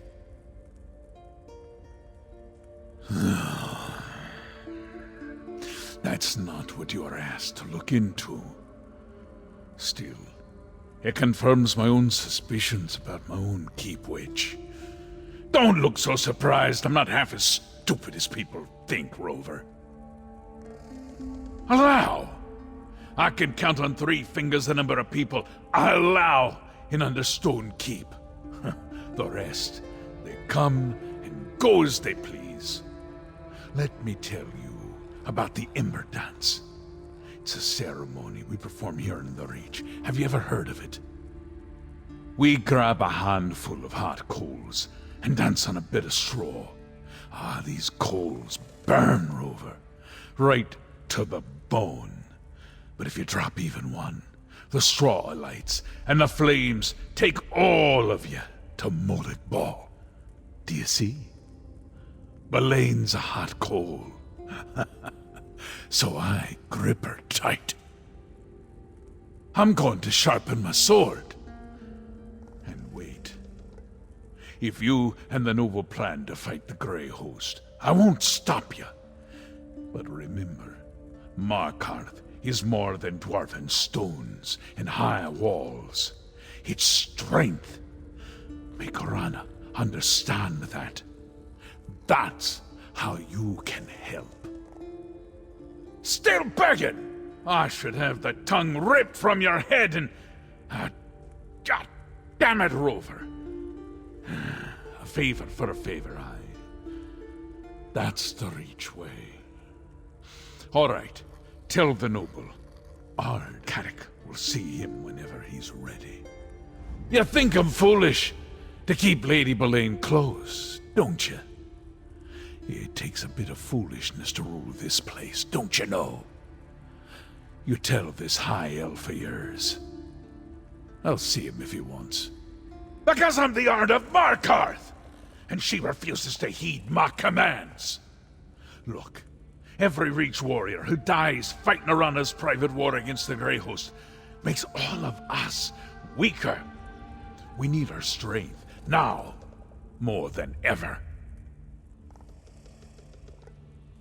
Markarth's the safest place right now. No matter how well Arana and her rebels know the hills. The vampires and the werewolves sniff them out. If she keeps getting my best fighters killed, I swear I'll hang her from the city walls by her own guts. We made a deal. We gather in the city and leave them free to find whatever bit of dwarven nonsense brought them to the Reach in the first place. Of course, Lady Boleyn brokered that peace, so now I suppose our bargain is suspect. The city walls are still our strongest play, Rover. Like headstones, they mark the thousands of enemies who died, trying to breach Markarth's defenses. We'll bide our time and wait for the Grey Host to show their true intentions. Then I'll act. That's a title given to me by outsiders. I use it to frighten the neighbors and keep away the riffraff. I'm the Ard of Markarth.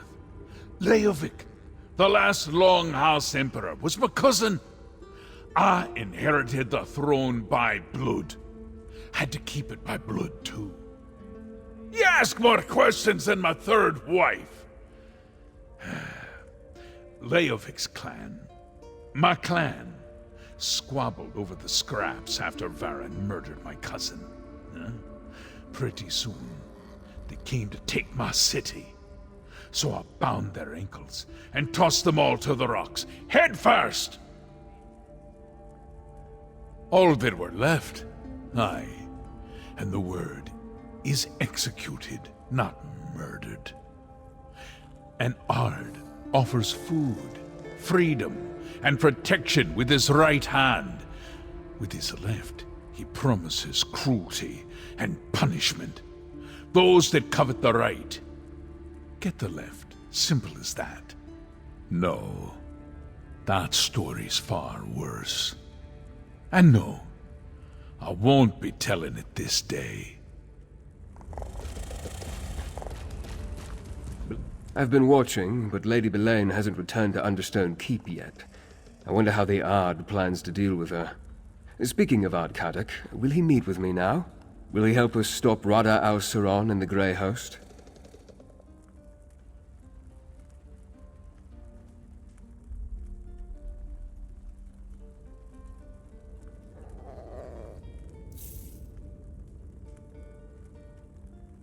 Well, that's some progress, at least, and farther than I was able to get on my own. Thank you. I'll talk to Kadok, then I'd like to make contact with Arana. We'll need the rebels' help and more if we're going to defeat the Grey Host. Your investigations uncovered that Ard Kadok's advisor, Lady Boleyn, is working with the Grey Host, and that she's a vampire. To hide that from me takes great power. Tell me exactly what you heard during Rada al-Saron's conversation with her.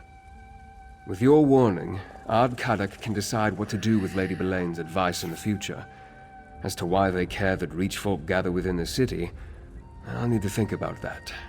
Did you hear anything else of significance during their exchange? Rodder tried to use dwarven devices once, but nothing came of it. Interesting. As I toured the city, I met Nolavan. He works with dwarven scrap in the southeast section of Markarth. Maybe he can lead us to this keystone before Lady Boleyn acquires it. Despite occupying the ruins of their lost civilization, few Reach folk want anything to do with dwarven devices. That's why Nolavan intrigued me. While you deal with him, I'll seek out Arana's rebels. If I can't find them, they will surely notice me. And so I shall, briefly. Kadak has a city full of Reach folk to deal with, so I don't want to unduly distract him. Then I need to locate Arana. If we can get the rebels to work with us against the Grey Host, we'll have more than a fighting chance.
Visitors today.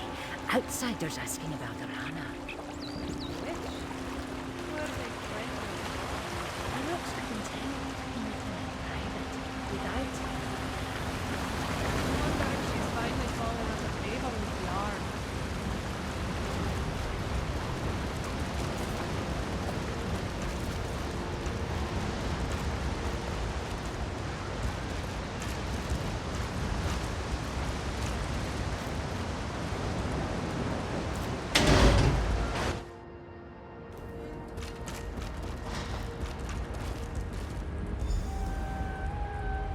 You approach with purpose, Wanderer.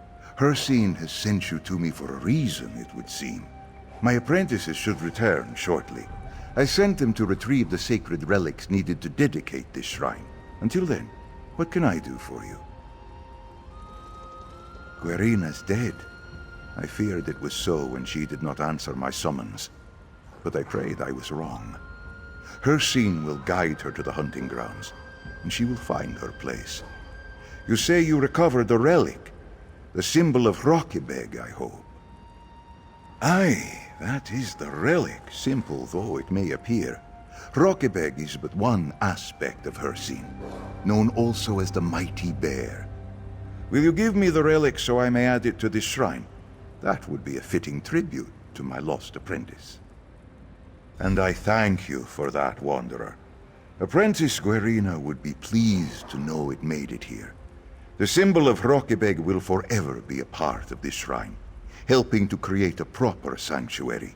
Here, I can't let you leave without a proper reward. Ah, the Wanderer. I remember you.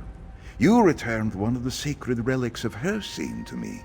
Tell me, what brings you back to our as-yet undedicated shrine? Kitsa Enu, you say? The Argonian worked for a vile man from Gideon who deals in Daedric relics. The totem has meaning to us as a symbol of Storybeg, the king of wolves. One aspect of the great Hircine, our huntfather, but it has no inherent power. Any death has significance, great and small. One died for disrespecting the Lord of the Hunt, the other defending him. That is the way of things. Thank you for bringing this news to me, Wanderer. What will you do with the sacred relic now? Some of our oldest songs speak of Storybeg, the king of wolves. He first taught our ancestors to change shape and become even mightier hunters. Our shrine must pay homage to this aspect of Hircine. Take this, Wanderer, with my thanks. May the Huntfather guide your path and lead you to the most worthy prey, Wanderer. Ardkadek granted us this hall to establish a shrine to honor Hircine. I sent my apprentices to retrieve the symbols of the 5 aspects from the clans that guard them. They will be safer inside these walls. Hircine the Huntfather has many names, but only 5 aspects. Alrebeg, Storebeg, Gulabeg, Prokebeg, and Urikenbeg. A proper shrine must honor them all. I sent my apprentices to the clans with some of the most revered versions of the symbols. Just Erdola, with the symbol of Alrebeg. But this shrine will not be complete without all 5 symbols. Perhaps Hircine tests us, making us hunt for what we need most. The Reach is dangerous, though, especially now. I fear for my apprentices. I certainly hope not, but they've been gone so long. If you run into my other apprentices, offer whatever aid you can.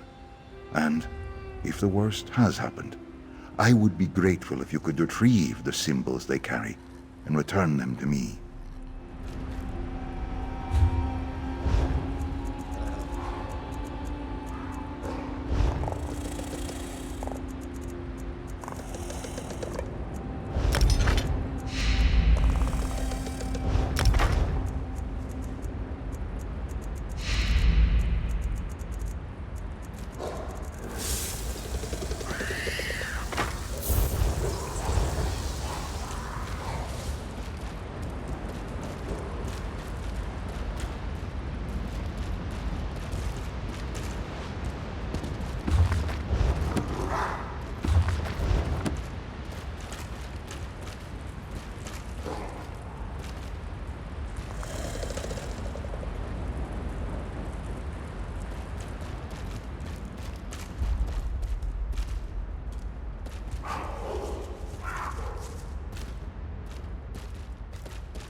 Aye, you're an outsider. I guess when the Ard made us put up those scratchings he calls signs, it really worked. Attracted you right to my business. Unfortunately, we're closed right now. Come back later, and bring your gold. Artzand. Sounds dwarven. I guess that's why you came to see me. No one in Markarth knows more about the deep folk and their scrap than old Nolavan. Now, keystones. That's another matter. Could refer to a wedge that supports an arch, maybe? Well, that is the other kind. You might be able to find one in Batharzel. I could sell you a map to the place, but it won't be cheap. Or if you do a simple job for me, I'll give you the map as payment. Quick work that would help me a great deal. Pick up a package and return here. Do that, and the map is yours. Just beyond the gates, there's an old dwarf house. Parcels with my name on them appear there from time to time. I'm expecting one currently. Go check and bring me what you find.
We're closed. Oh, it's you! Was it there? Was there a new package with my name scrawled on it? Oh, well done, outsider, well done. You say this scroll is my name? Fancy that, and it's heavy. That's a good sign. I leave things down in the depths, and in return, I get these packages from time to time. Here is your map. Good luck in Batarzel. Hey you, Verandis has need of you. Verandis said he sent you to talk to the scrap dealer, and here you are. Good to see you, by the way. Anyway, Verandis needs to talk to you. Right away, he said. So let's go. He did. Here, let me mark a location on your map. That's Rebel's Retreat, what Arana and her people call their camp in the foothills. Verandis wants you to meet him there. You should move quickly. Verandis has a way with words, but he's still a verbose high elf vampire noble from High Rock, any and all of which can get you killed in the Reach. Funny you should mention that. Oh, he went out into the foothills all right, but before Verandis could find them, the rebels found him. Seems to be working out, at least for the moment. Well enough, I suppose. Thanks for asking. Adusa drags her tail a bit every now and then. Still fighting off the worst of Aseni's experiments, I think. But so far, no turning into a blood knight, so, you know, success. What's to tell? It's a Reach folk camp in the foothills. Probably the main base for the rebels, but I'm just guessing. I was with Verandis when the rebels surrounded us. I wanted to fight, but the Count held me back. That's when Arana appeared. Hang on, let me think. The camp's set up inside an old Nord ruin. It's surprisingly sturdy for something that was abandoned a long time ago. The rebels seem to be running low on supplies. Food, weapons, armor. Well, her and Verandis did most of the talking. I'm not sure I trust the witch, but I trust Verandis. He says she's a friend. That's good enough for me.